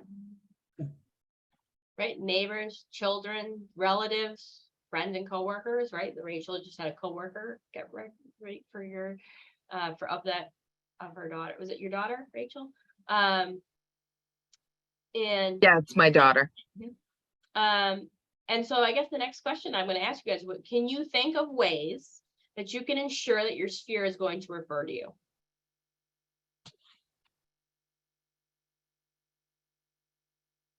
You can ask them to commit. That's part of the strategy when I'm doing a buy and we're going to buyer. You know, do you commit to, referring me to your friends, your family? How else can we ensure? By offering, points of value. If you become an expert in your area, and someone says, I'm looking for a house with such a town, they might say, oh, Mike knows a lot about that town. Been in real estate for a while. I think that's one of the biggest ways to do it. Value is huge. It's really huge. I always tell people that in real estate, so many people send out so much poop, for lack of a better word, right? They send out so much of like, oh, turn back your clocks or do this, right? It's all sort of, it's not valuable information, right? We want to make sure we're sending stuff that's valuable, whether And it's, go ahead. and they're probably getting it from 10 other agents. Right. I mean, how many things are inbox say like turn back your clocks or happy Thanksgiving or any of that? Not that you shouldn't do some of the happy Thanksgiving and stuff like that, but you need to be sending valuable information to them. Give your like information about where you live or where they live or, you know, stuff that they can absolutely use. One of the things I always tell people is go take a ride down into your town and go interview some local business people and say, hey, I've got all these people. I want them to know about your business, about your restaurant, right? Get to know them. Do you have, and do you know, is there a coupon I can give them to send out to all my clients so they can come to your establishment? Now you've got the business owner knows you and you've got a relationship with him, and now you're giving an item of value to everybody in your sphere, right? So find items of value that you can give out to your clients, and they're going to recommend you or use you. And then last but not least, thank them. Thank them for referrals, right? If someone gives you a referral, you let them know how important it is to you. That's really, really important. So in some way, shape, or form. Steve, do you thank people for referrals? Yes, they get a very nice thank you note, and then I deliver them a blueberry pie. Do you really deliver them a pie? Yes. That is awesome. Yeah. And it's kind of funny because like you get a pie within 2 weeks of the referral, and you get a plate of cookies at Christmas, you know, with a very nice, you know, thank you very much for you know, for referring me to your friend, family, what have you. It doesn't take much time. I don't bake the pies, but I do bake the cookies. And you know, people, you know, they're like, I've had people say to me, how do I get another pie? Very simple. Buy another house or give me someone that's going to buy a house. Give me. That's great. David. Hear me this time. Yes. You were really soft, but yes. I will speak up. Thank So you. are you allowed to tell people ahead of time, hey, I would like referrals, and if you give me a referral, I will give you Oh, absolutely. or something. Is there a maximum amount of value associated with any one of those gifts, if you will? No, I don't think so. There's people do promotions all the time. You'll see it like, hey, like, you know, do this and I'll give you like, I've got a contest going, you know, if you give me a referral, you get entered to win, you know, this $100 gift certificate to blah, blah, blah. I've seen them all the time. So, yeah. So I know we need to be careful. I just, I had seen this, I don't know if you can see, and it seems a little extreme, but this person said that they would buy you an airplane ticket if you give them a referral so that you could go to the closing. That's as an agent. Cool. Are the thing, but I mean, does that sound like red flag? Like that's way too much money. Like you're basically paying somebody for a referral. Like I want No, you can do it. clever. No, those things are very inexpensive. Because it's not, you're not going to be flying on JetBlue. You're going to be flying on a charter flight. And you might have to push the airplane down the runway to get it off the ground. But yeah, those airplane tickets, or, you know, hey, you know, give me a referral and you're going to get a 3-day cruise. And, you know, you're not going to be on the Carnival, the latest Carnival or Viking cruise ship. Yeah, I mean, You're obviously. going to be, you're going to be on that overnight ferry going to Nova Scotia through a storm.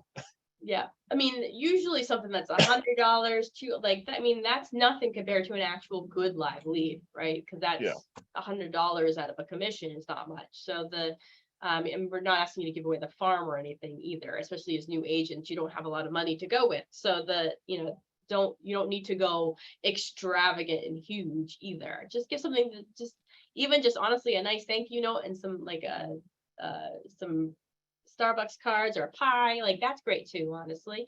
But you can absolutely do promotions. That's fine. So just a follow up on that, if I can. Sure. So is there a maximum on that? So for instance, I was thinking, let's say a local church, and you know the pastor or the rabbi at a synagogue or whatever, and you say, hey, you know, sir or ma'am, this is what I'd like to do. If I get referrals that turn into business, I will make a donation to your establishment. Like, That's just part of your value proposition. like, so you feel like you might be allowed to do that? Yeah, if basically anytime someone uses me or gives me a referral, I will donate, you know, $100 to this charity or whatever. You know, you can do that too. Okay. Yeah, just make sure that you can afford it. Whatever you offer. Like if you say, and this is a goes to your credibility, if you say you are going to do something, do it. Right? Don't just do something out of the blue and just don't do it. It happens all the time. People say they're gonna donate or do something and they just don't do it. You can't, don't just pledge, do, right? So okay. So testimonials. Who here has testimonials yet or has started asking for testimonials?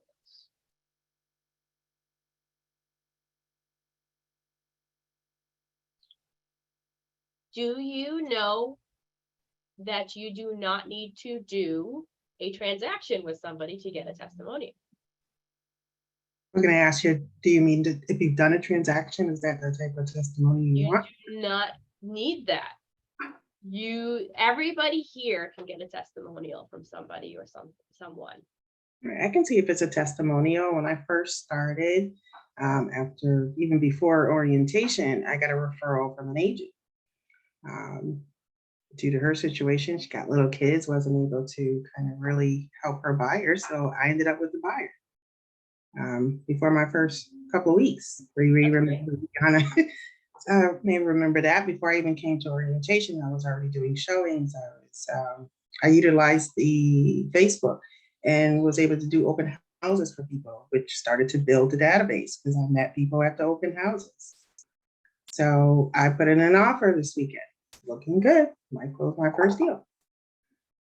And I'm brand new, so I am. And so I'll say this, who here has a friend, a relative, a coworker, someone they know? Who here has one of those? There's a lot of people who are apparently on turnip trucks. Okay, good. It doesn't have to be about how you help someone buy or sell a house.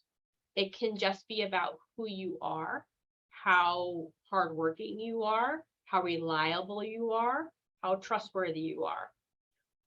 What is one of the reasons why somebody hires you?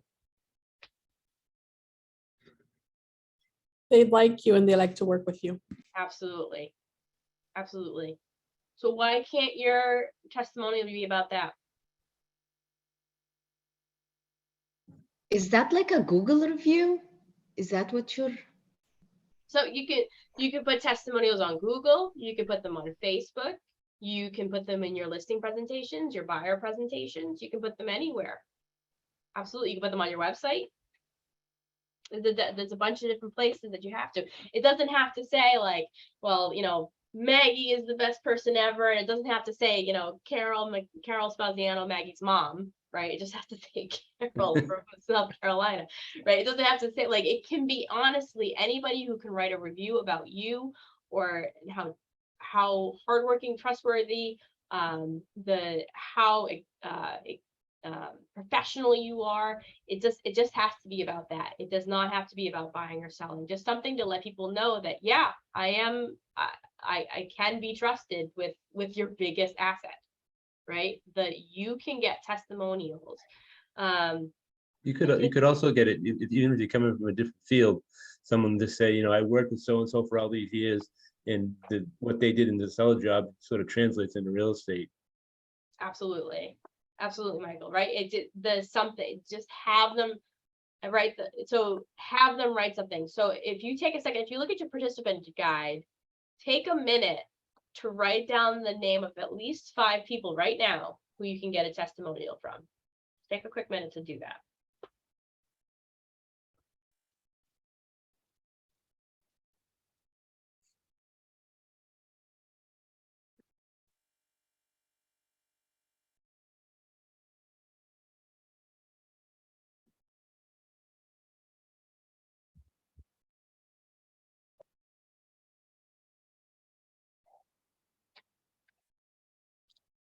right? So, I mean, you want to focus on your sphere first since they're your cheerleaders. Even though you may not have closed a transaction with them, they still have, like Michael said, they might have worked with you already, or they know how you are, right? And I love that you said, Michael, from past coworkers and things like that. I actually have an agent. She's been in business for a long time, but one of the things that she told me, and I love this advice, she's like, ever since she started, she always did her resume. She put her resume in with her listing presentation. And she said, I just wanted to show people that I wasn't just sitting on my butt for, before I did real estate, that I was a professional, that I did do things other than real estate when I was new. So she actually put her resume in with her, and she still does put her resume in with her listing presentation. I thought it was excellent. And she's one of the top producers in my office now. So, and she still does it, which I think is great. And she's got an interesting background as well. Technology sales and things like that, but it's great. So, you think about your resume and adding it to your presentations as well. People just don't want somebody who is not professional. That's all, right? If you can show that, then go ahead and do that in whatever way you can. Did anybody have trouble coming up with the someone to do a testimonial for you?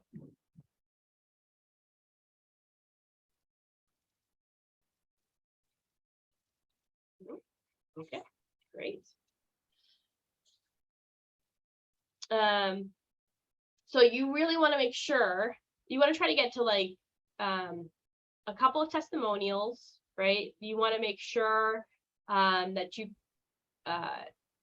make sure that the testimonials, to think back to their value proposition from day 4, right? Provide a few examples. And you want to make sure that you grab those testimonials and that you make sure that you get them places where, and I think I mentioned them, but you guys know where to put these testimonials. Where can you get them to be put?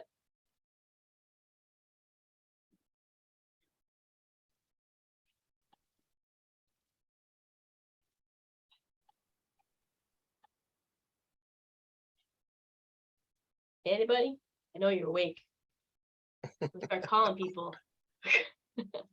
This is Google, Facebook, everywhere. Yep. That was my question is where do you, like I've got some testimonials on Zillow that my past clients have put on there, but like, I know I need to have them all over. I just don't know how to do that. Yeah, you want to Zillow, you can put them on Google, so you can send them over to Google to put them there. Google's actually more and more of a big thing. You can have them make sure they go to Facebook and write a testimonial on your Facebook page, right? You want to make sure that you put them on your own website, to put your testimonials on your own website. And you also want a copy for yourself to add to your presentations. So you can grab any of the whatever presentations you can send, either your pre-listing package, listing package, buyer package, any of that stuff. You want to make sure that you have all of that. And if someone writes a testimonial for you, please thank them.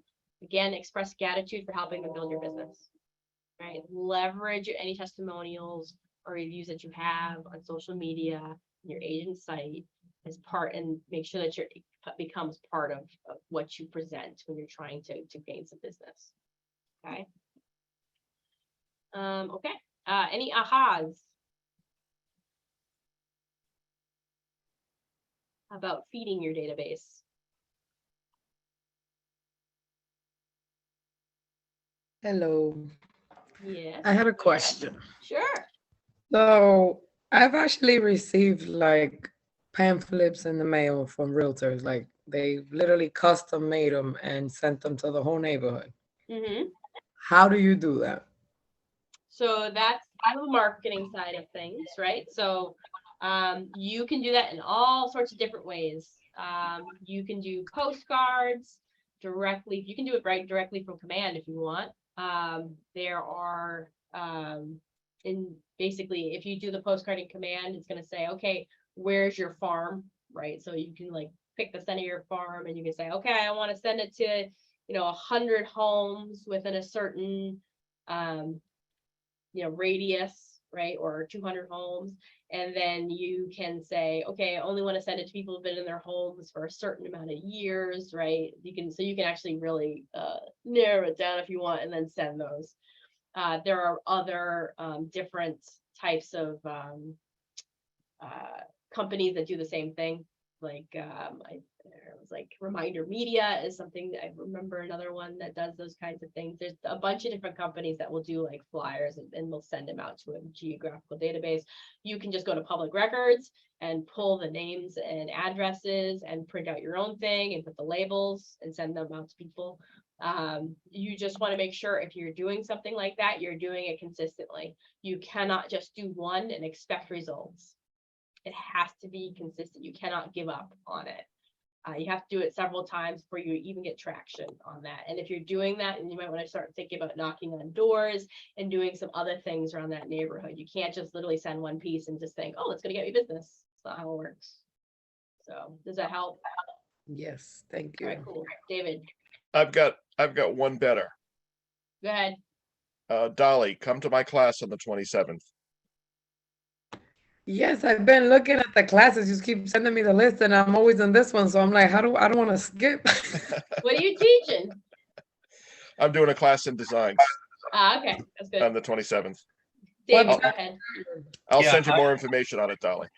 I'm in 643 and we have a marketing person. So I went to her, told her what I had in mind. She did all of the design work. And it wasn't expensive. It was very, very cheap. And I took the results to Staples and had them print up 150 postcards. To me, that was the cheapest and quickest way to get out there. Mm-hmm. Yep, you can. Yeah, you can absolutely do it yourself. You can get, like I said, the names and the addresses from public records on MLS if you want to do it that way and create labels from that. If you want to do it that way yourself. Grace. Yes, let's say I'm farming my neighborhood and I want to send them like really a beneficial piece of information. Like I've been hearing about like what are the properties that have closed in this neighborhood the last 12 months or something. Will you consider that like a beneficial information, like a list of the houses, the prices they've sold? Is that something that you might send? Or not that important? You might like send like the average home price in your neighborhood is this, like sale price is this, days on market this. I mean, you could send some sort of information like that to get somebody who might be interested in selling in a certain period of time. Yeah. Is it okay to send this kind of information? Like this house closed like 2 months ago and it was sold for this exact amount of money. Is that kind of information private and shouldn't be shared, or it's okay to share it? I would double check with the laws in your state. In Rhode Island and Connecticut, it's public record. Yeah. Okay, that's good. So you can share it with people. However, don't share, like if it's your closing, do not share that information until after you close.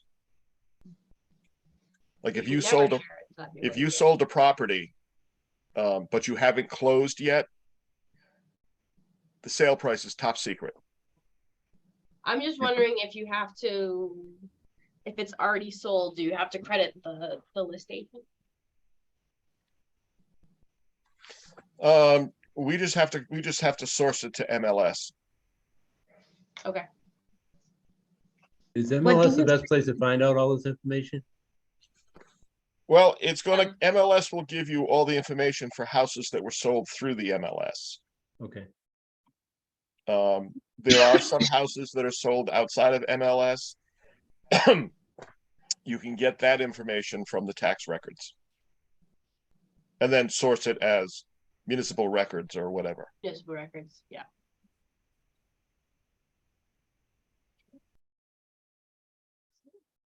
All right. Okay, guys, we're gonna take a very quick break, bathroom break. So I'm gonna give you guys 10 minutes. So we'll be back here at 10:55. So that you give you enough time to go to the bathroom, get some food, and then come back.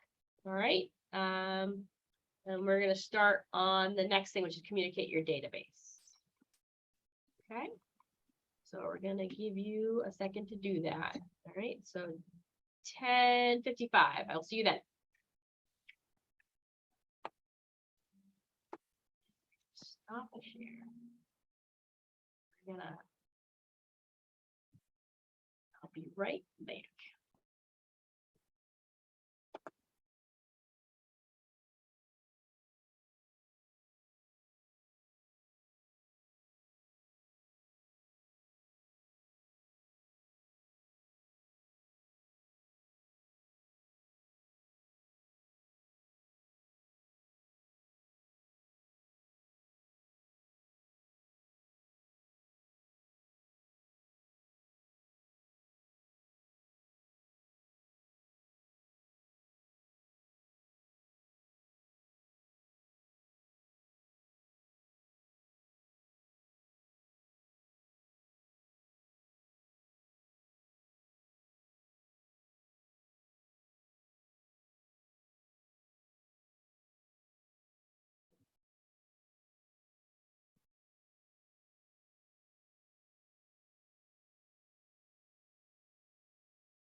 I'm back, so if anybody has any questions, they can ask before we begin again.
Maggie, Yes. does Ignite get into designs at all? I don't know.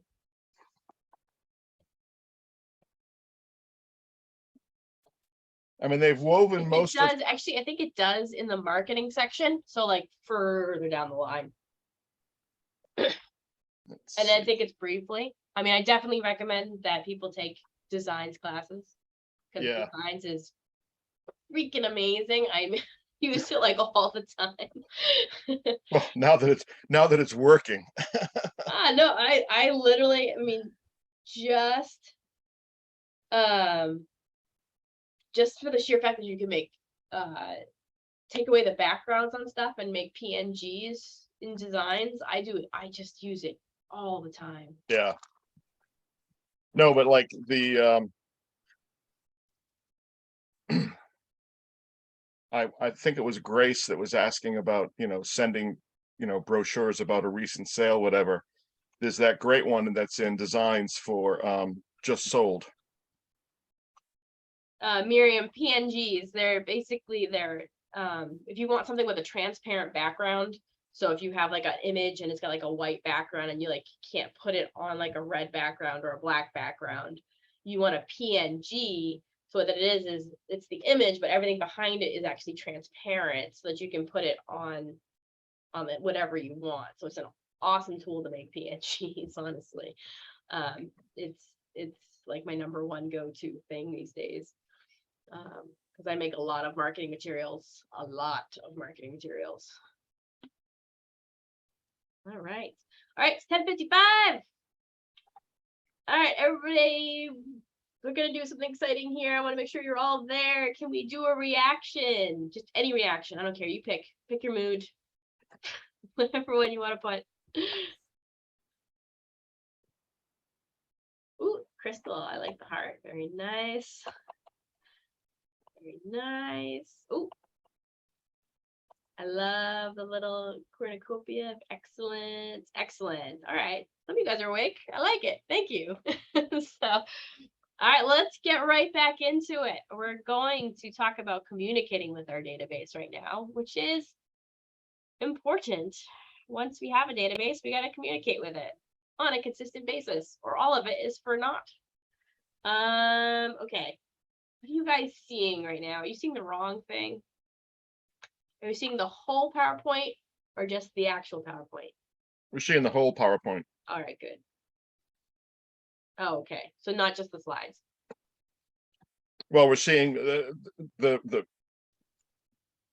we have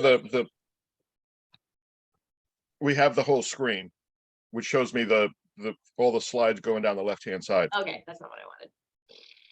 Here we go. Try again. I wish you just let me share my screen. It'd be so much easier. Here we go. There we go.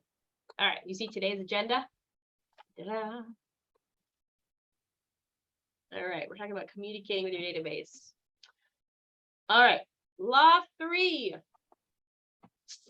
The way we communicate with our database is going to depend on whether it's with leads or with contacts, right? So we're going to connect with leads different than we do with contacts, or haven't met versus our mets.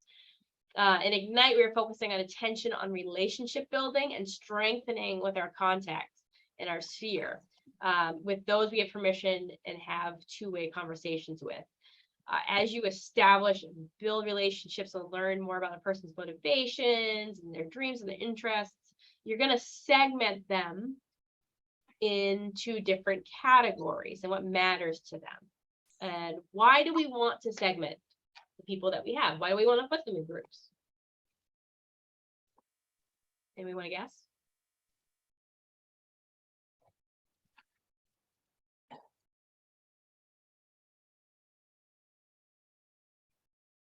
Well, so Steve showed us in Command how you can send out certain information. So if they're in a group and you know that this group likes, what did he say?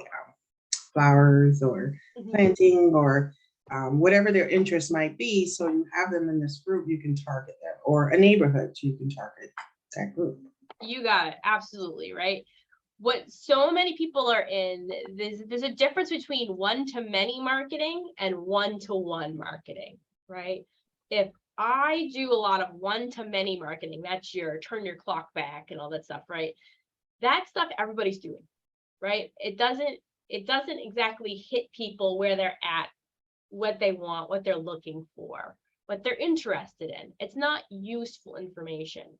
One-to-one marketing, however, is a better way to establish relationships. It's kind of like the Netflix approach to real estate, right? So my Netflix recommendations are probably going to be a heck of a lot different than Steve's, maybe.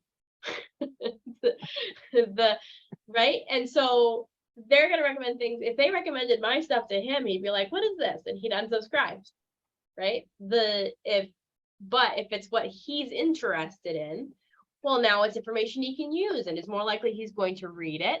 It's more likely that he's going to pay attention to it, and it's going to be useful to him, right? And the only way we can be really sure that we're sending stuff that's important to somebody is if we segment them and then market to those certain groups of people in our database. Does that make sense to you guys?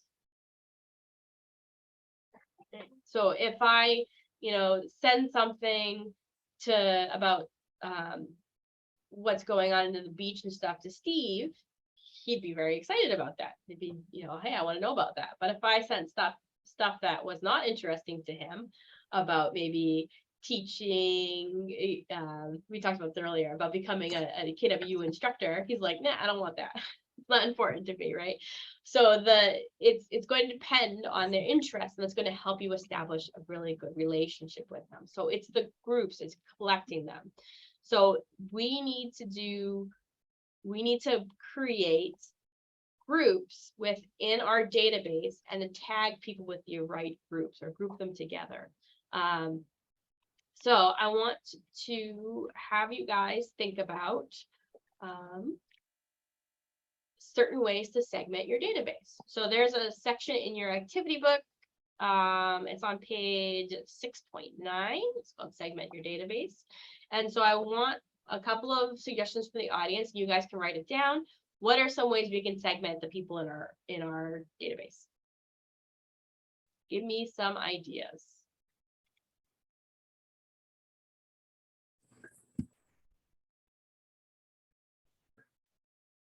Like Jason, if they're as you raise your mom. hand, go ahead. Renters, buyers, and sellers. Great. Excellent. It's important to know if someone's renting, right? Because now we're going to have those conversations to help them get out of renting and moving into a home of their own. Ariel. I divided my database mostly by like what your level of acquaintance is to me, or like how I met you. So like the people that I went to high school with, I have like categorized as like high school friends or high school acquaintances. And then I have like my college friends categorized in that way. I have family categorized as family. I have colleagues categorized as colleagues, like as in people that I met throughout my days in different places in which I worked. And then that's like most, and then like I put like I like subcategorize those, like friends are like in level of acquaintanceship, like people that I don't mind being like super aggressive with because of how close I am to them, and then other people who might not necessarily understand that vibe of aggression or like it because we're not actually that close. And then I subcategorize them past that to like whether or not we've ever had a conversation about real estate, like whether I think that they're going to be buying in the near future, whether they're just somebody who's like, oh, that's cool, that's what you do, and have no interest in buying or selling anytime soon. And then people who have specifically contacted me and I only know because of real estate. Okay. I mean, those are a great way to segment, but I would actually challenge you to add more, right? So some of the things that we're talking about, so that you can send them stuff regarding other things. So not just about real estate, but about other things as well. So can somebody keep what are some other things we can add for tags?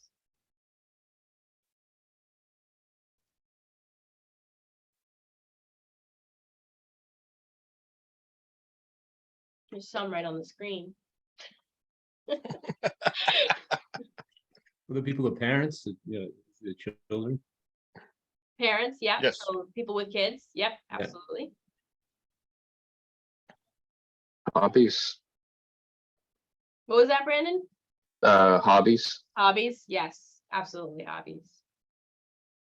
Yeah, clients, past clients, VIP. So Ariel, going back to like people who you like, who are really your sphere of influence, your VIPs, people who definitely are going to recommend people to you and things along those lines. You're going to do special events for them, those kinds of things.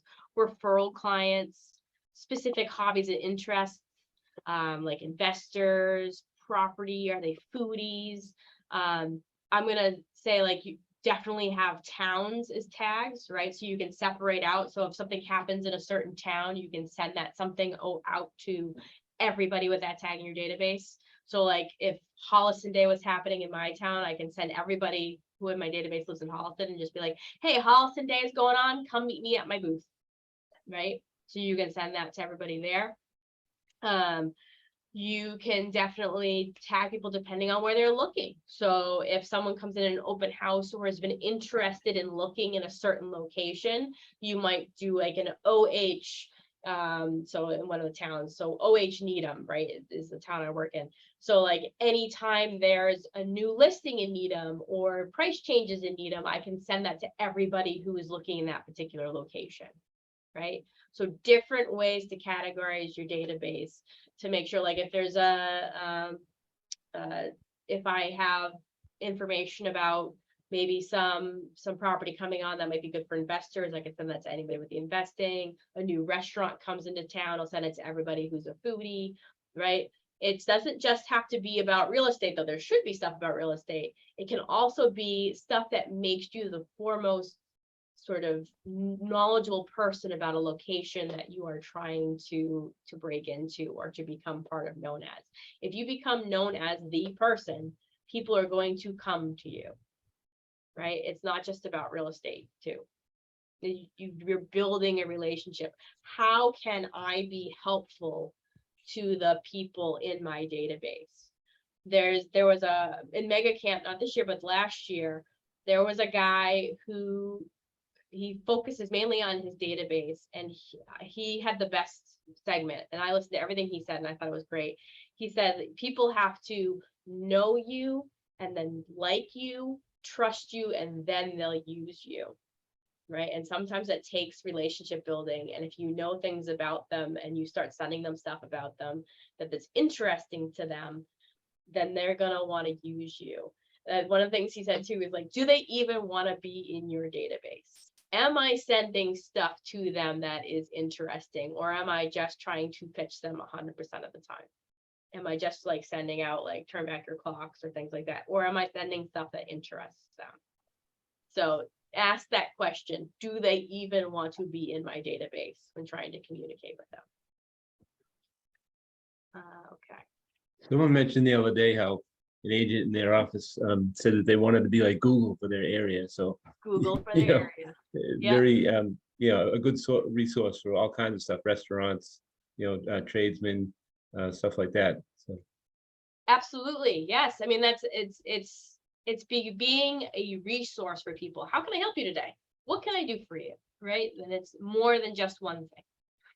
So, which is excellent. I love that. Okay.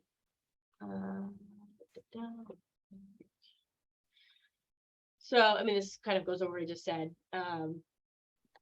Right, you want to customize what you're sending depending on what they're interested in, right? Communicate with your segments. If someone's interested in golf, sending reviews of golf courses per neighborhood in the area relevant to geographical locations of the people in that segment, right?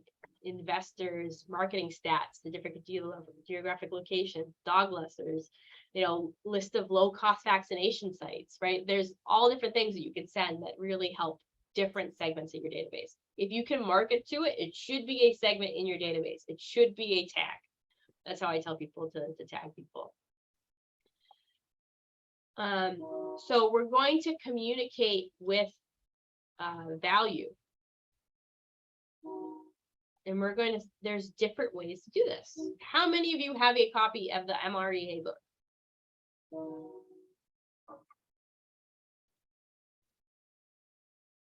How many of you? Oh, Lindsay does. I see your hand up. Rihanna, I should hope so, Rihanna. Anybody else? Good. If you don't, ask your TL or your staff, Nissa, Ellen, great. If you don't, get a copy of it. It is fantastic. It is literally the blueprints for all of the stuff that we're going over in Ignite and everything that we do and command and everything. We live by the Red Book because the numbers don't lie, right? As someone who is a very big numbers person, there is a formula. It's all this. Yeah, Ellen, you got it. I see it. So there is a systematic way to reach out to our database that's going to solidify somebody from a lead to a sphere of influence. And then when they're in our sphere of influence, there's a specific number of times that we have to connect with the sphere of influence so that they become that we get 2 transactions for every 12 people in our database every single year. So the first being 19 to connect. We're trying to convert a lead into moving lead into contacts, right? So 19 to connect, 4 touches, which is quarterly phone calls, 12 emails, well, the email, 12 touches, so they could be emails or newsletters, market reports, videos, 2 touches, whether it's promotional, such as a magnet, a calendar, marketing report, something like that. And then 1 sort of get together, right? That's the 19 to connect, 19 touches a year. Helps bring that person from a lead to a contact. You can do high value touch, which is 1 to cement, which is a high value touch that solidifies the relationship that you've just sort of established.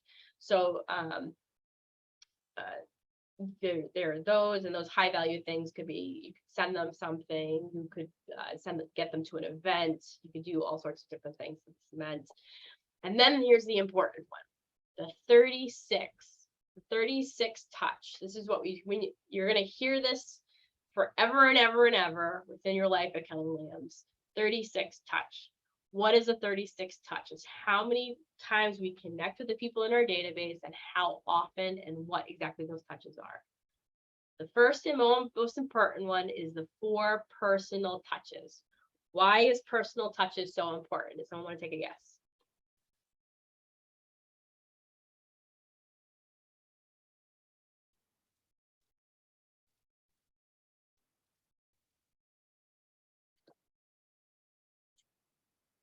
Nobody knows why personal. It's personal. Go ahead. It's direct. It's personal. It's, you know, you're live, not just an automated. You're important to me, and I'm going to talk to you. Right. It solidifies the relationship, right? If I'm just literally an email or I'm a postcard, right? And that's all you're getting from me. There's no connection, right? There's nothing there. In fact, what happens to most of the emails and the postcards that you get sent? What happens to them? Delete, delete, delete, delete. Right?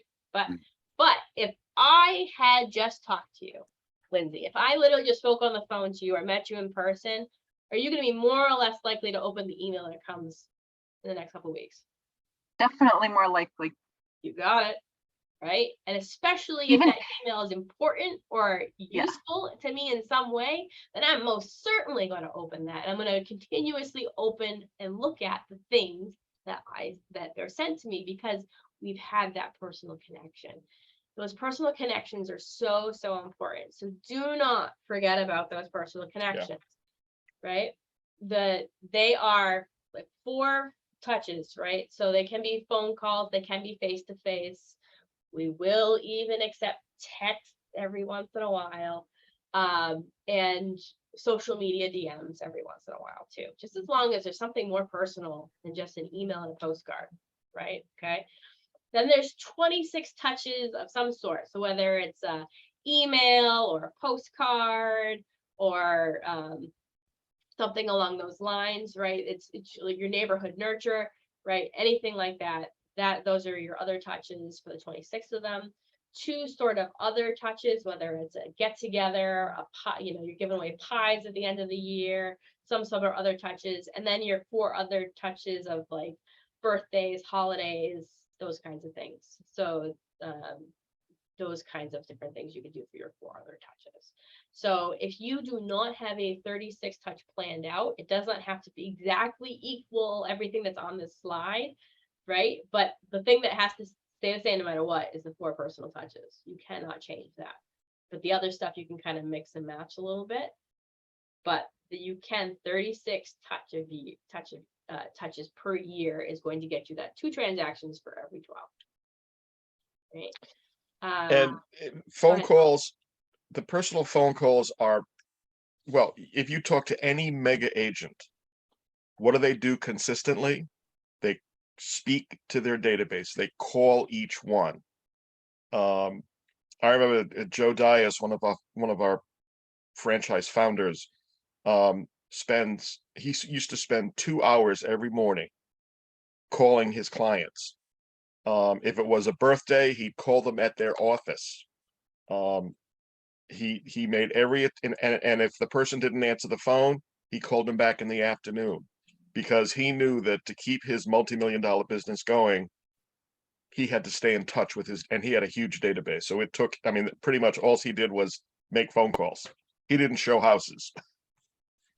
He had other people do that for him, but he made that personal connection and it built a huge business for him. Yep. It's huge. The personal connection is so very huge. And you'll hear at times too, if you ever talk to a top producer, and it's funny because I talk to them all the time, and you know, I say like, how do you lead generate? And they're like, lead generate? We don't lead generate. I just get referrals and stuff. And then I have to dig deeper, and I'm like, well, how do you get those referrals? Well, I call them and I talk to them. That's lead generation, folks. That's lead generation. So everybody does it. If you want to be successful in this business, you have to make your connections. You just have to. You can send as many emails and postcards as you want, but if you do not have that personal connection, it's not going to work. Not going to work. So in terms of some items of value, right? Can someone throw out? So I want you guys to give me some things that you think might be some items of value to give as some of these touches.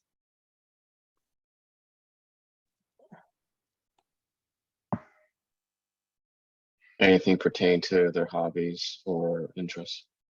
Sure. Yep. Even just like with the back to school in September, you know, dropping for the clients that have kids, drop by with a little card and a packet, Popeyes, a little packet of pencils or crayons, depending on the age of the kids or something. We are totally going into the season of Popeyes, by the way. Literally, like the end of the year is the season of Popeyes. There is never not a reason to drop something off, whether it's the start of school, fall packets, Halloween, then Thanksgiving, then all of the holidays, and then New Year's. Like, it's just, there's not a reason not to reach out at this point in time. So yeah, it's definitely full of them for sure. How about market statistics? We could drop by market statistics or seasonal prep checklists, real estate forecasting data. Like, those are all good information too. So don't forget about any of that real estate stuff, right? We say like, yeah, sometimes we don't do real estate stuff, but we should always have some part of real estate at some point when we talk to people. So just to remind them who we are. I did have somebody, I remember going to a top producers class at family reunion one year, and he was talking about how he did these really cool things. Like he sent like he sent Christmas cards in July and things like that. I thought that was really cute. And but he did a newsletter, and he would give out the newsletter all the time. And the people in this neighborhood, in this farm he had, and he was consistent with it, did it all the time. And then one day, somebody in there put a for sale sign up that wasn't his. And so being who he was, he actually knocked on the door and he asked them, hey, like, I know, I've heard from you. I know you love my newsletter. Like, why did you not, out of curiosity, why did you go with this person? And they said, because I didn't know you were a realtor. I had no idea.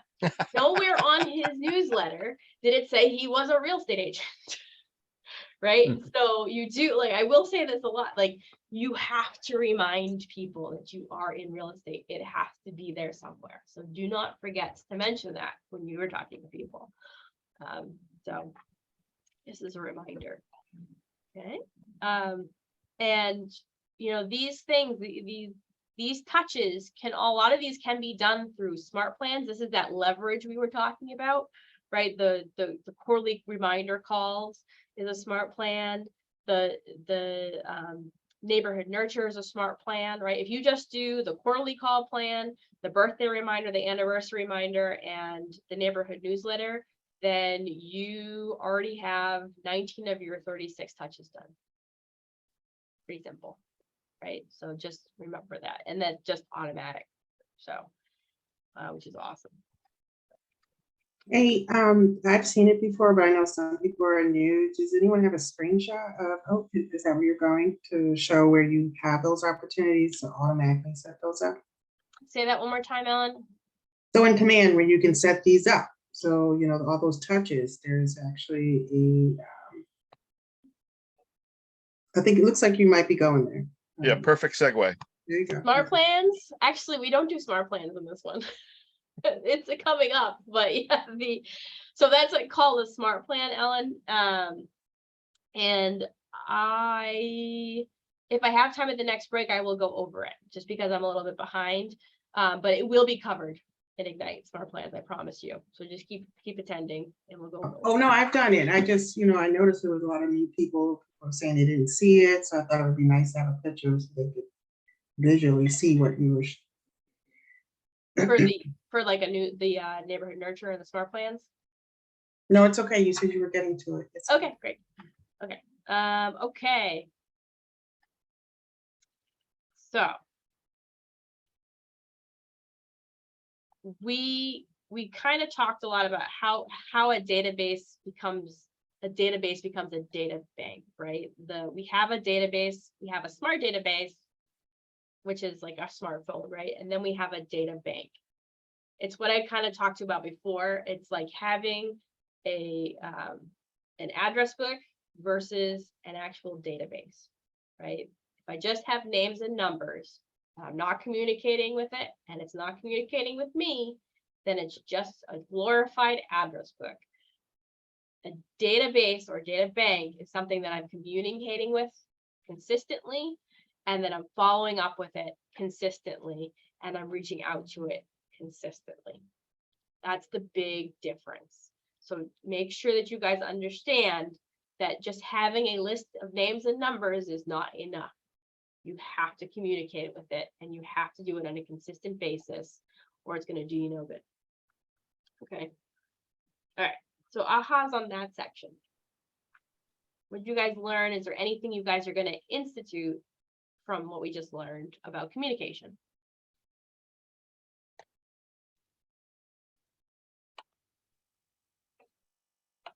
Hey, so I feel like I have definitely learned a lot about this because I'm just getting started. I've done direct sales before, but this is kind of a whole different beast. So I like that you guys are telling me what to do and also what not to do. A lot of times it's better to hear don't do this because it doesn't really dampen your creativity. So I definitely like that. I'm super excited. Awesome. Awesome. I'm super excited for you, Tabitha. Thank you. I have a question. I'm interested in the smart plan. I feel like every time I try to use it, do I have to physically text these people, or the database does it for me? No, so if you're talking about the texting portion of it, yes. Smart plans. Okay, so if you want the texting portion to work in a smart plan, then you have to have Twilio. If you do not have Twilio, nothing's going to happen. Do you know what? And the Twilio is? the same thing goes for the emails as well? No, Like, the emails just go. The emails do go on no extra. Those just go. The texting part, those will only go automatically if you have Twilio set up with Command, which is a integrated third party. And it costs per text and things like that to do bulk texting and for group texting and things like that. If you did not have Twilio, then you would have to do that particular step yourself. And is there any way I can verify to make sure that it actually went through, like the texts are going through and they're being reached out to their client? So you can go into, if you go into your client's, so if you go into contacts and you click on your client, on the right hand side, it's going to show you. Steve, you still have the contact up? No, but I can bring it up real fast. Hold on a sec. On the right hand side, it's going to show you a timeline, and you will see the timeline of what's happening. So you will see like, hey, this email went out, or hey, this text message went out, or hey, this connection happened. So it will tell you everything that happened. And it will also let you know there's ways to see, like, for emails that didn't go or someone unsubscribed or something along those lines. There is actually reports that you can pull within Command that show you if someone unsubscribed to your texts or your emails or things like that. So you know if people are not getting them at all. All right, thank you. Yeah, you're welcome. Steve, do you have that real quick? Yep, let me just share my screen with you.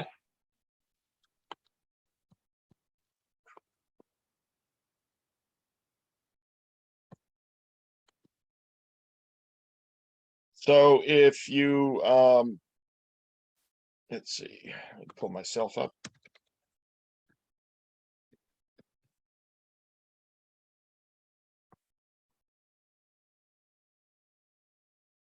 So this is your customer contact information on this side. And then this side is all of your communication, all of your correspondence, all of your notes, everything that's going on with the client.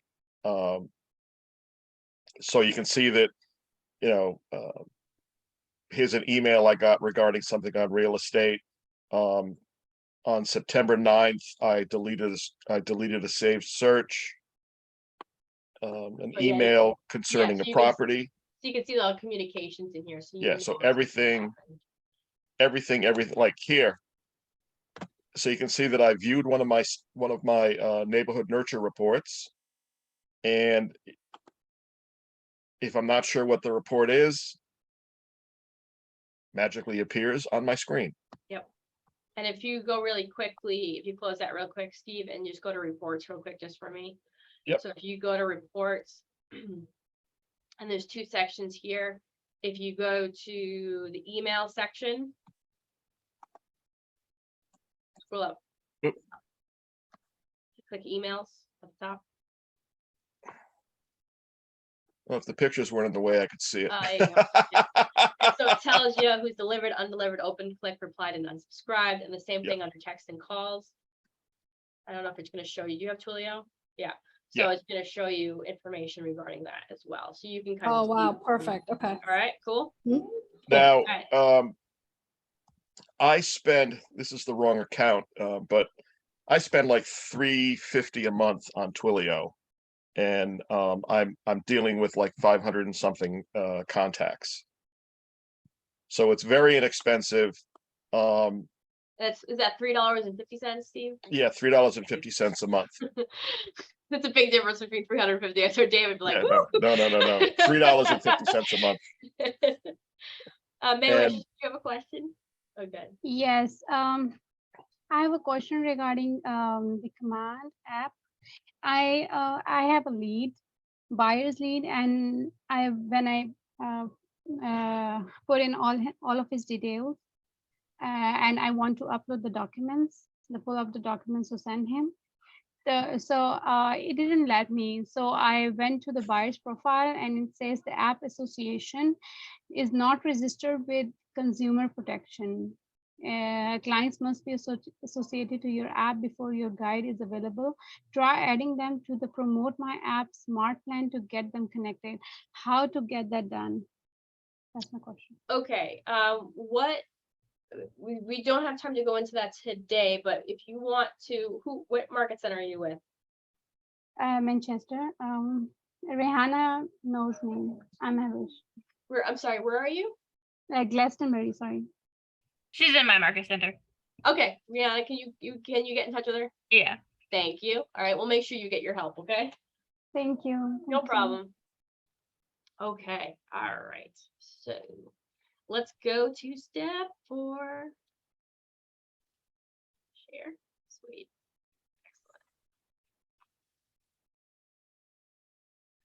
All right, last but not least, the 4th rule of your database is to service your database. Who would have thunk if you have the lead, you have to follow up with it? Oh boy. Who would have thunk?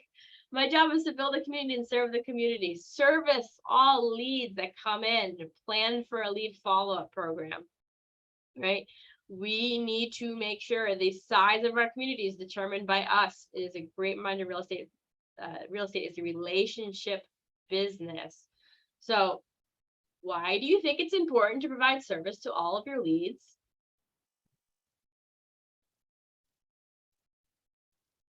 Reputation. Yes, that's huge. Thank you, David.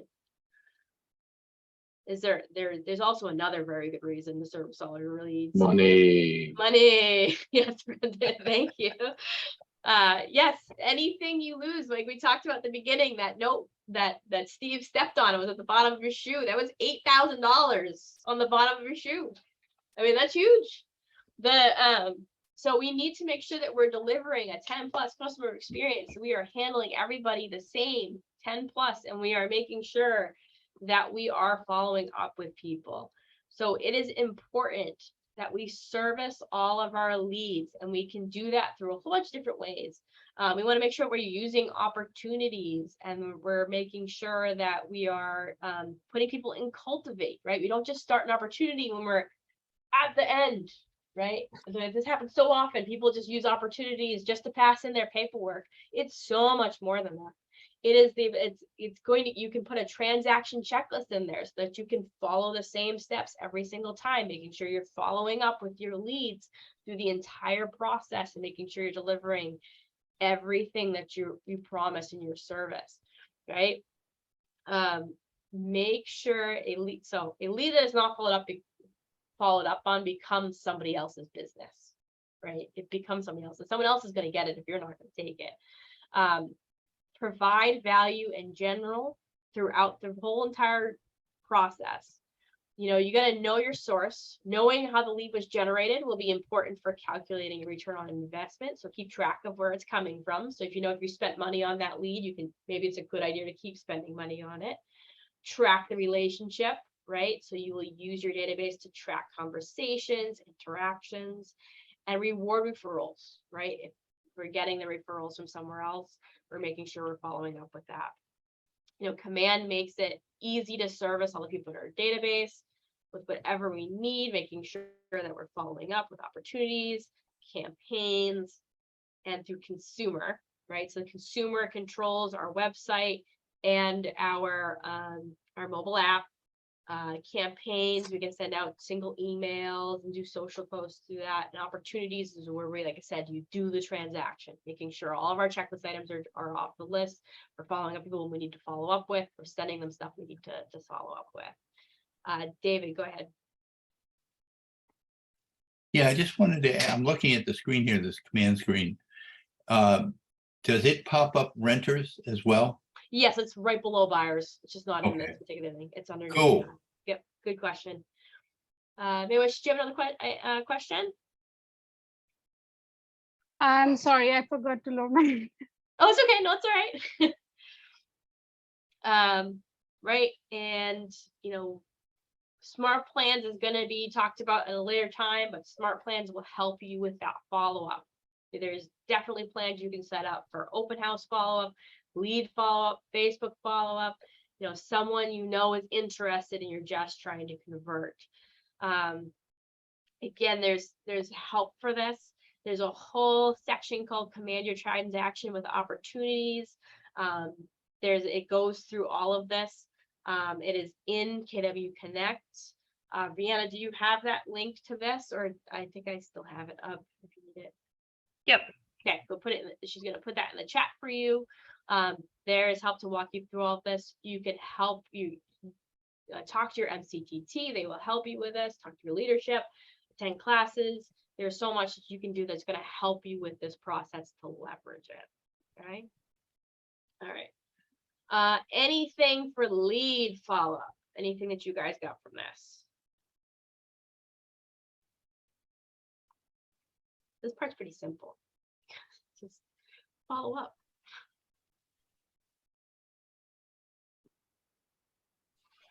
And follow up today, not tomorrow, because they want to buy a house today. Does anybody know how quickly, in general, you have to get back to a lead?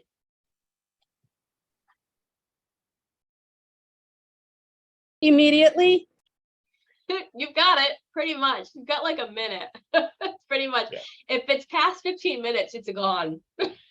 Literally. We live in a world of instant gratification. Some way to get in touch with somebody very quickly is very important. Brandon, you have a question? Yeah, I had a question. What about people that say they're looking to buy, but maybe they want to wait? What would you say to that? Say they're looking to buy, but maybe want to wait. They say they want to wait a little bit. Okay. So your first thing you want to do is you want to drill down into their motivation, right? Actually have a buyer consultation with them. Sit down with them, find out why they want to buy. What's the reason? What's the big reason? The reason why, and ask many questions, right? Oh, well, I want to have home ownership. Okay, what about home ownership is important to you, right? Well, I want to create a stake. Like, keep asking until you get down to the real nitty gritty as to why. That's the important. Having the motivation is important so that you can help sort of nudge people in the direction that's going to help them, right?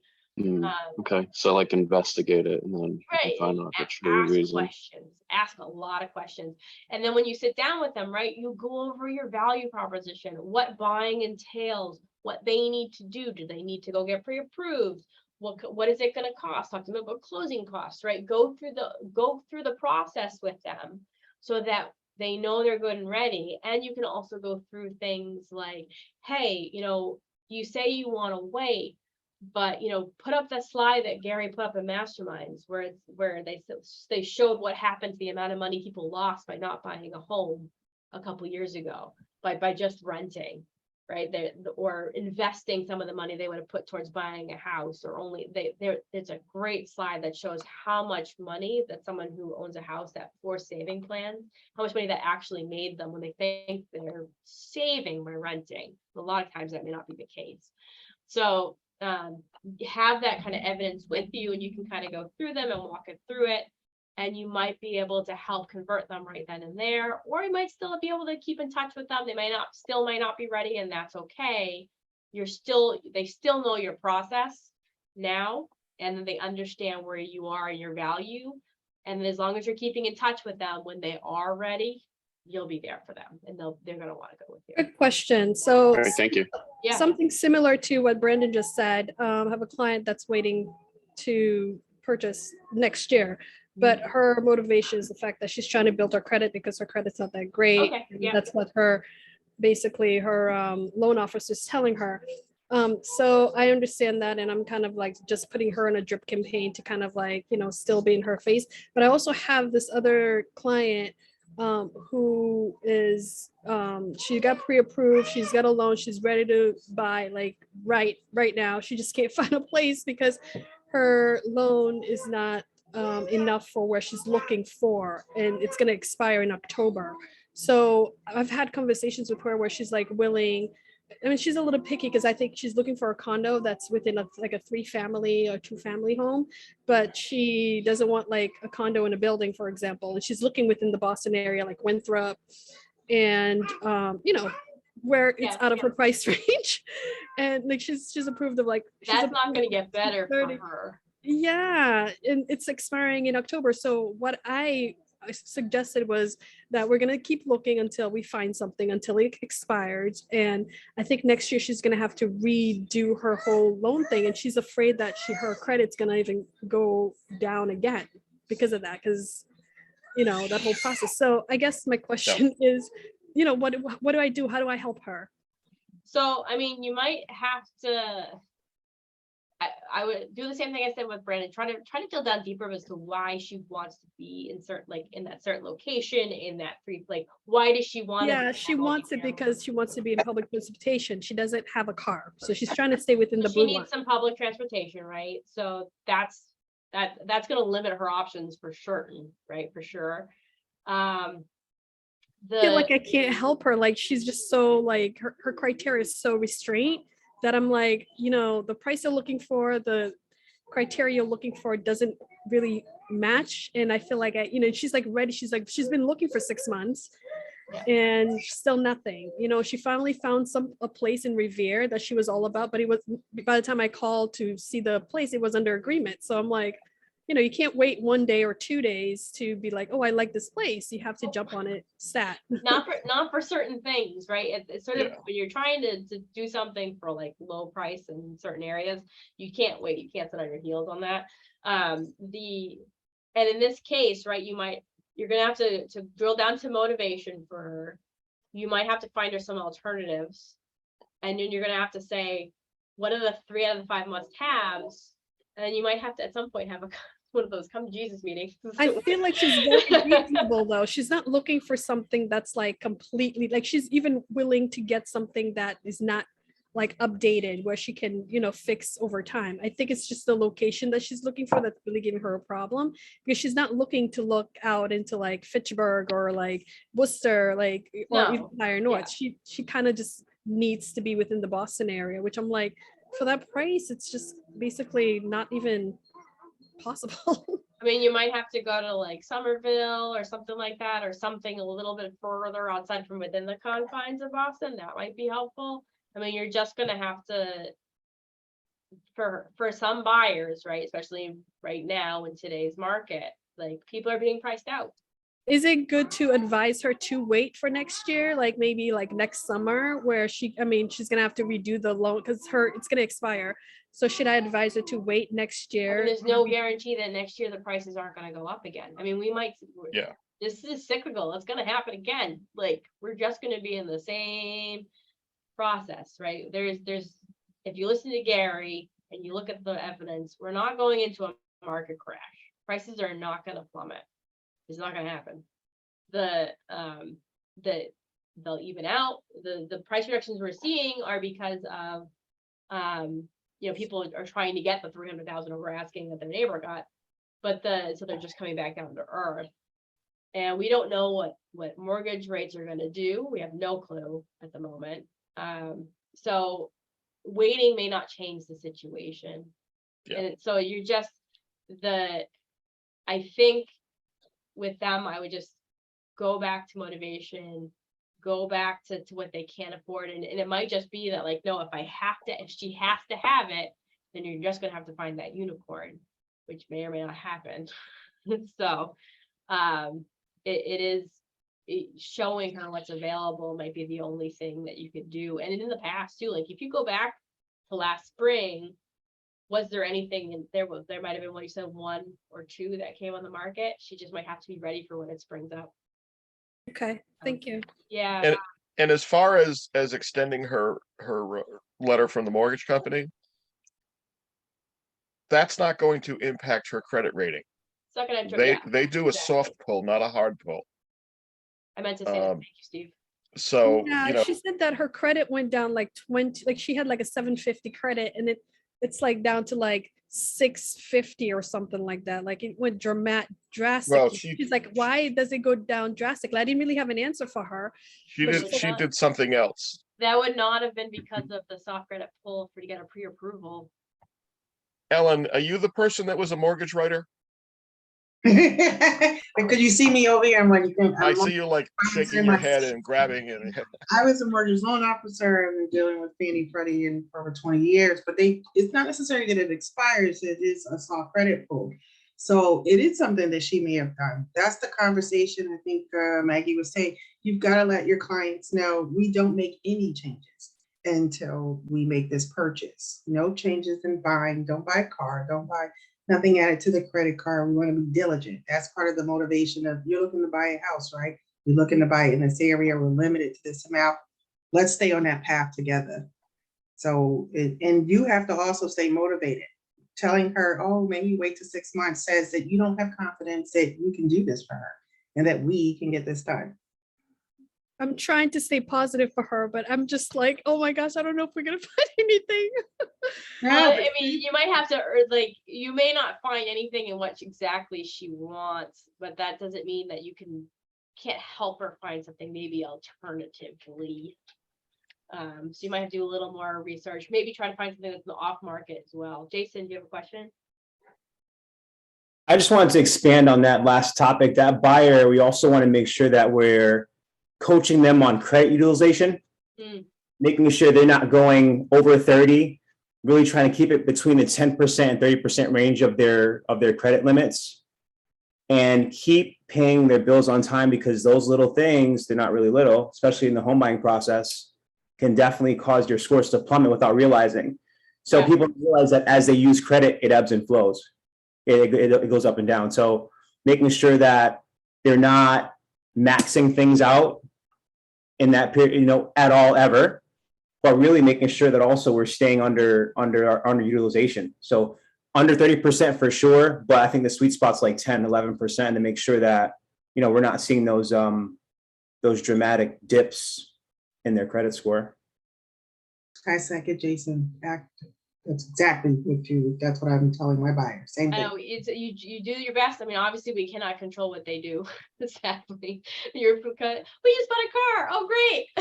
So like that's not what you can do, but absolutely counsel them on that. And you should be working with a trusted lender as well, who's giving the same message as well. So just make sure to on that as well, because if they're hearing something different from somewhere else, it's not good. So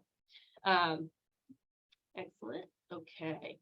So we went through the 4 laws here, and we are going to make sure that we follow the 4 rules. We want to make sure that don't quit too soon, right? So I kind of mentioned this before. Sometimes it takes some time to see return, right? If you're doing everything right, sometimes it can take a little bit of time to see return from your database, but it doesn't mean you need to stop your activities, because if you stop, then you're definitely not going to see anything. I want to mention about marketing, right? You can't just do it once and give up. You have to continuously sow the seeds to your database, and it will bear fruit for you. Make sure that you're doing your 36 touch, think long-term, always come from contribution, always come from care and service.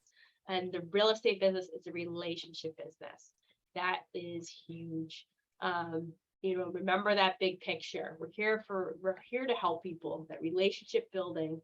We're trying to get people help people with their biggest assets, the biggest decisions usually in their lives. And we're here for that. So we got to make sure that we're doing everything we can to help them at the same time. So, okay. Anything that you guys want to add about stuff that you learned so far in today's class? Anything at all? Is anybody going to enact anything? What is it people are going to do within the next 24 hours to make sure that you are actually creating a database?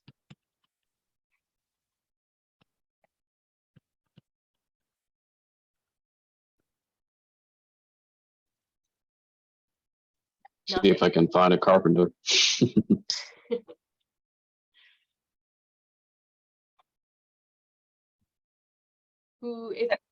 How many people are you going to add to your database? Go ahead, Lindsay. Go ahead. So I've been an agent for 8 years and slowly transitioning into command. But somebody had said earlier, and it was repeated a few times, make your calls via the command app so that it logs into your system. I'm like, that is brilliant. My biggest aha And that's exactly what I'm going to start to do. It eliminates that tracking portion of it. It just happens. It tracks it for you. It's great. Yeah, because what it will do is when you end the call, a little screen will pop up, you know, did you complete the call? Did you leave a message? And then it will ask, what did you talk about? Yep.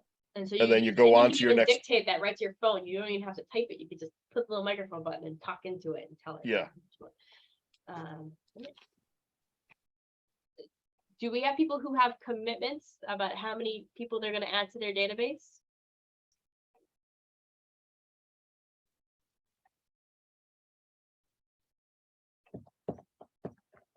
I actually have it on my Google Calendar every Tuesday. It says add 10 to 15 people to my database at like 10 o'clock, I think it is. Great. So it I love reminds it. me on Tuesday. So like if you can't do it every day, on Tuesday, I'm like, who did I talk to? Dig out the Post-it notes out of the car and get it in. Yeah, that's right. Think out those post-it notes. Thank Yeah, you. because I mean, No. I write it on Thanks the for back of being real. Bill. You know, if you're No, driving. no. Take those Post-it notes every afternoon and enter them. Someday I'll be that good. Because when you find it on your shoe 6 months later, that's money out the And window. like I said, use it as a lead gen exercise. As you call them, enter them into your database. Call and add at the same time. Use it as a lead generation exercise. You've got to make the calls anyway. You might as well put them in your database as you're making the calls. May wish. Yeah, what about, is it Melissa? What if you did one every day and then on Tuesdays did 10 to 15? If you almost double what you thought you were going to do. I have a question. What is the video app in the command? I'm sorry, say it again. Yeah, connect your Twilio app, TWILIO app. What's that? Oh, Twilio, that's Twilio. that's the texting service. That's the texting service. So if you want to do the auto texting, you need Twilio. So you can connect that and you can ask Okay, for it. got you. Thank you. So your guys' daily success systems is supposed to be conversations, contact size, right? They give you a goal of 10, 10, and 10. And then social media engagement, which you're going to learn about in a couple of, and I think in 1 or 2 ignites, and then enrichment. So if you cannot make 10 a day, do not worry, right? I don't want you to get discouraged, right? People get discouraged, like, I didn't make all my contacts during the day. Can you make one? Can you make one? Kind of like what Ellen said, can you make one, right, a day?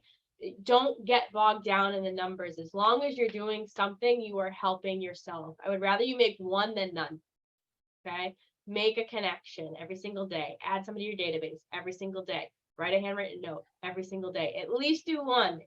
Make commitments to do more if you can, right? But, you know, make goals to do more if you can, but make at least a commitment of 1. Should never be 0, okay? I want to make sure that you guys are really helping yourself and growing your database. It is really, really huge that you do that. Can I interrupt for a second? Just 'cause Yeah, I go feel ahead. I feel like this question kind of segues into that. So I'm going to paraphrase a little bit. But Gloria was asking, it's been a long time since she's talked with some of these people, probably over 5 years. So she wants to know the best way to maybe reintroduce herself to them. Ooh, I love this conversation. This is one of my favorite conversations. One you can only use once, by the way. If you don't contact them again for another 2 years, well, that's your fault at that point.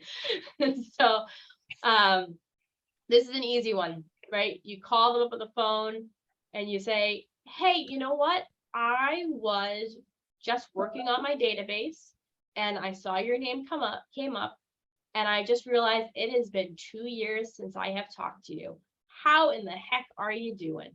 How are you doing? What's going on, right? And you have a good conversation. You don't even have to talk about real estate, but guess what? They're going to ask each other what you're doing, and you're going to be able to put it in there at some point. And then you just finish the phone call. You don't have to be a hard coach. You can say, you know what? I don't want it to be another 2 years till we talk to each other again. Do you mind if I call you in a couple months and see how you're doing? Awesome. Great. Thank you so much. Right. And that's as simple as that, right? You can use the excuse of, hey, I'm starting a new database and your name came up and I realized I haven't talked to you. I am so sorry. How have you been? Right? How's it going? It's a really nice phone call. And I have had agents who have gone back and done that with their lists, and they have found deals that way. In fact, I have agents right now I'm working with in my office. I'm like, look, just make the phone calls. Just literally call people and just put people in the database. And just by calling people they haven't talked to in forever, they find transactions. They just do, just by having conversations. That's all. I hope that answers that question. Excellent. All right. Here's that TCP do not call list. Don't call people on the do not call list. Ask for permission before you start driving them nuts with spam mail and stuff like that. It's important. All right. So we're kind of at the end here. I'm going to see if I can sneak in a script practice before the end. Before that, so I am asking you guys a favor now for a KW evaluation. So if and I know that not everybody asks for the evaluations, but I do. So this is for you to go on and evaluate us as teachers, to see if we can do anything to improve upon, and also love to hear your feedback.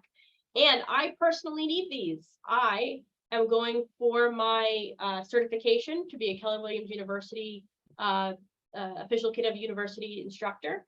And I need you guys to do evaluations proving that I'm doing this in front of you today. So if you could please take the second to go ahead and scan the QR code and do an evaluation for me, that would be wonderful. This is a regional event. When it asks for the instructor name, you just choose at the very bottom of the list. It's going to say instructor not on drop down list. And just choose that and put my name in. It's Maggie McDowell. And I would greatly appreciate that. You guys would be helping me in this. I have been working towards this for a long time, and I love teaching, and I would love to keep teaching and just get a nice little title next to my name. So that'd be awesome. So if you have a second to do this, I would greatly appreciate. So thank you so much in advance for those who would take the time to do this. I would really appreciate it. All right. So I'm going to put my name in the chat too, so that people can get that. All right, great. All right. So I don't have time for you guys to role play, and I apologize for that. That is my fault for taking too long. But there is a script for today that I would like to just role play for you. It is in your books. Steve, do you have a can I do it with you really quick? Sure. All right. This is the script for today is in C13 of your books, which is all the way at the back end. It is a gratitude script. So this is something that you would call up to basically ask for referrals from your database, and it's a gratitude script. And actually, I'm going to share that with you right now. You guys can see it. Go. So it's this general gratitude script right here. So I'll just do this really quick, and then I'm going to send you guys on your way. All right, Steve.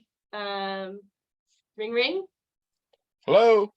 Hi, this is Maggie McDowell with Keller Williams Boston Southwest. How are you today? Oh, pretty good, Maggie. How are you? I'm good. I'm calling today just to tell you how much I appreciate you and how much you are always there to help me, especially when I need and I have a quick question. You are so good at the technology side, and I love that. Thank you so much. You know, it's good to hear that, because I was having a crappy day until you called.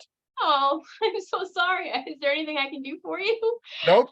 You just brightened my day, and the afternoon will be better. Well, that's good. I'm so glad to hear that. You know, we were talking about gratitude today, and you were the first person who popped in my mind because of how much you helped me. And I knew this was a good time to thank you and ask if there's anything I can do for you, and to please don't hesitate in the future for any advice or information. Well, thanks. I'll remember that, Maggie. Great. And I also would like to remind you that my business is built on referrals from people like you who might be in need of service to buy a home or sell a home or invest in real estate in the next 3 weeks. Do you know of someone that you could give me a name of that I can help right now? Yeah, my sister-in-law lives up in Cambridge, and she's been thinking about buying and she's just not, not sure where to look. Oh my goodness, I would love to help them. Is there any way you can make an email introductory between the two of us? Sure, I can do that this afternoon. Awesome. I'll look for that email. Thank you. Thank you so much. I really appreciate it. And like I said, thank you. You are the best. I love working with you. And thank you for taking a moment to think of helping me. I really appreciate you. Hey, no problem. All right. Have a great day. You too. Bye. Okay, cool. Any questions on that script? And that was completely unrehearsed. You do good, huh? I mean, it's a script, but did that sound natural to you guys? And so, I mean, and it literally does make people's day. Just call them up and thank them for something. Hopefully you guys can think of a few people you can call up and thank, right? It's just a way to start a conversation. And at the same time, I'm asking for business. Right? So this is, like I said, this is on page C13 in your participant guide.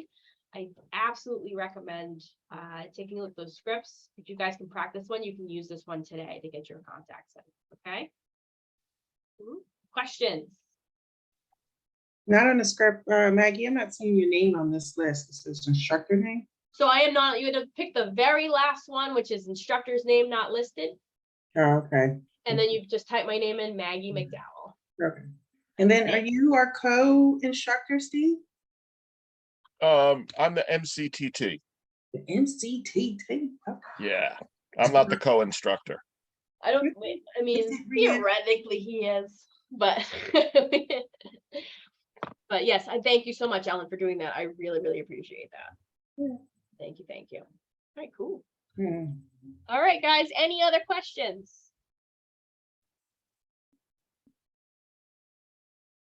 Cool.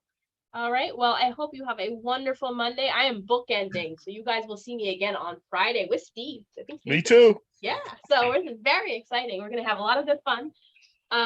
Yeah. So I hope to show you good luck to all of you this week. I hope you are very successful in all your endeavors, and I will see you again at the end of the week.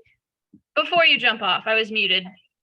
Oh, They sorry. asked if you could send the link to the survey just because the code wasn't working for some. Oh, of it. sure. Give me 1 second. I have it up. So yes.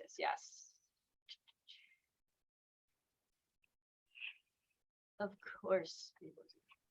Copy. That in the chat right now. All right. Thank you very much for doing that. And my name is Maggie McDowell. Like I said, I really appreciate you guys. Thank you so much. I enjoy teaching this class. It's one of my favorite things to teach. I have a question. You may, I have an answer. I filled everything out and like you said, your name wasn't gonna come up, but when I try to submit it, even when I put you and Steve's name, it's telling me I have to put in an instructor's name anyway. So if you here, I'm gonna share my screen. All right, you guys, can you see this? Yeah. Yeah. So you pick the name of the course, which is Ignite 6. Pick the very last one, instructor, not in the drop down, and then you need to put in this blank my name. That's what I was missing. There you go. Got it. It's okay. Thank you.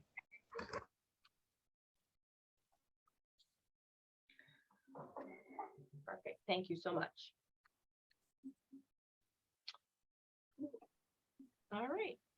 And for anybody else, we are done. So you guys can, you are all on. You can go be profitable, be free, be happy. Very good. Thank you so much, Steve. Thank you so much, Rihanna. I appreciate it. Very helpful. Very Thank you, helpful. Steve. Thank you, Rihanna. Thank you, everybody. All right. I'll see you guys later. Bye. Bye. Maggie, are you off to the growth call now? Yeah. Oh, No, okay. I have Colleen watching it for me. Okay. So Oh, that's I have people who cheating. watch it for me. Yeah. There's only so many hours in the day, Steve. Well, let me tell you, Monday is Zoom day for me. I'm in Zoom from like